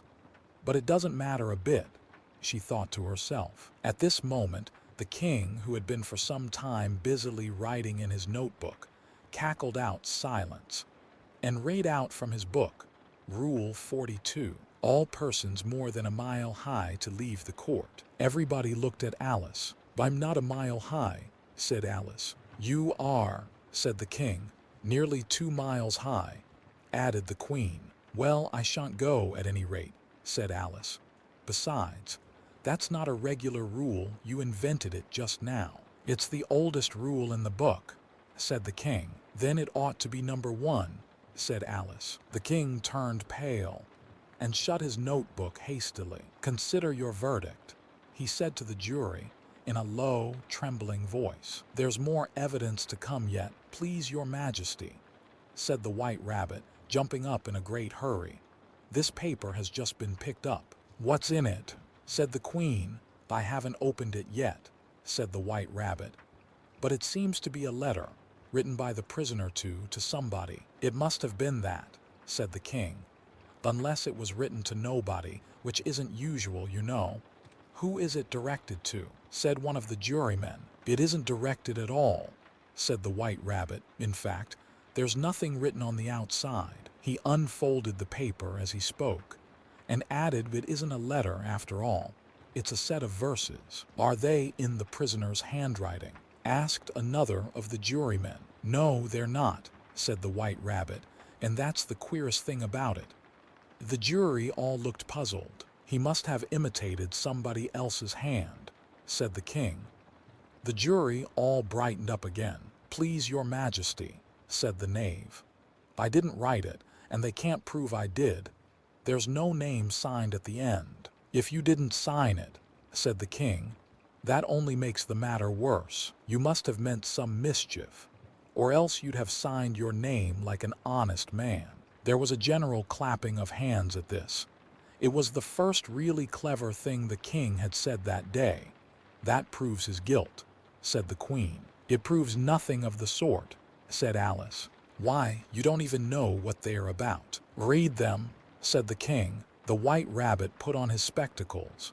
Where shall I begin, please your majesty? He asked. Begin at the beginning, the king said gravely, and go on till you come to the end. Then stop. These were the verses the White Rabbit read. They told me you had been to her and mentioned me to him. She gave me a good character, but said I could not swim. He sent them word I had not gone. We know it to be true. If she should push the matter on, what would become of you? I gave her 1, they gave him 2, you gave us 3 or more. They all returned from him to you, though they were mine before. If I or she should chance to be involved in this affair, he trusts to you to set them free, exactly as we were. My notion was that you had been, before she had this fit, an obstacle that came between him and ourselves, and it. Don't let him know she liked them best, for this must ever be a secret kept from all the rest between yourself and me. That's the most important piece of evidence we've heard yet, said the king, rubbing his hands. So now let the jury, if any one of them can explain it, said Alice. She had grown so large in the last few minutes that she wasn't a bit afraid of interrupting him. I'll give him 6pence. I don't believe there's an atom of meaning in it. The jury all wrote down on their slates. She doesn't believe there's an atom of meaning in it. But none of them attempted to explain the paper. If there's no meaning in it, said the king, that saves a world of trouble, you know, as we needn't try to find any, and yet I don't know, he went on, spreading out the verses on his knee and looking at them with one eye. I seem to see some meaning in them, after all. Said I could not swim. You can't swim, can you? He added, turning to the knave. The knave shook his head sadly. Do I look like it? He said, which he certainly did not, being made entirely of cardboard. All right so far, said the king, and he went on muttering over the verses to himself. We know it to be true. That's the jury, of course. I gave her 1, they gave him 2. Why, that must be what he did with the tarts, you know. But it goes on, they all returned from him to you, said Alice. Why, there they are, said the king triumphantly, pointing to the tarts on the table. Nothing can be clearer than that. Then again, before she had this fit. You never had fits, my dear, I think, he said to the queen. Never, said the queen furiously, throwing an inkstand at the lizard as she spoke. The unfortunate little Bill had left off writing on his slate with 1 finger, as he found it made no mark, but he now hastily began again, using the ink that was trickling down his face as long as it lasted. Then the words don't fit you, said the king, looking round the court with a smile. There was a dead silence. It's a pun, the king added in an offended tone, and everybody laughed. Let the jury consider their verdict, the king said, for about the 20th time that day. No, no, said the queen. Sentence first, verdict afterwards. Stuff and nonsense, said Alice loudly. The idea of having the sentence first. Hold your tongue, said the queen, turning purple. I won't, said Alice. Off with her head, the queen shouted at the top of her voice. Nobody moved. "Who cares for you?" said Alice. She had grown to her full size by this time. "You're nothing but a pack of cards." At this, the whole pack rose up into the air and came flying down upon her. She gave a little scream, half of fright and half of anger, and tried to beat them off, and found herself lying on the bank with her head in the lap of her sister, who was gently brushing away some dead leaves that had fluttered down from the trees upon her face. "Wake up, Alice dear," said her sister.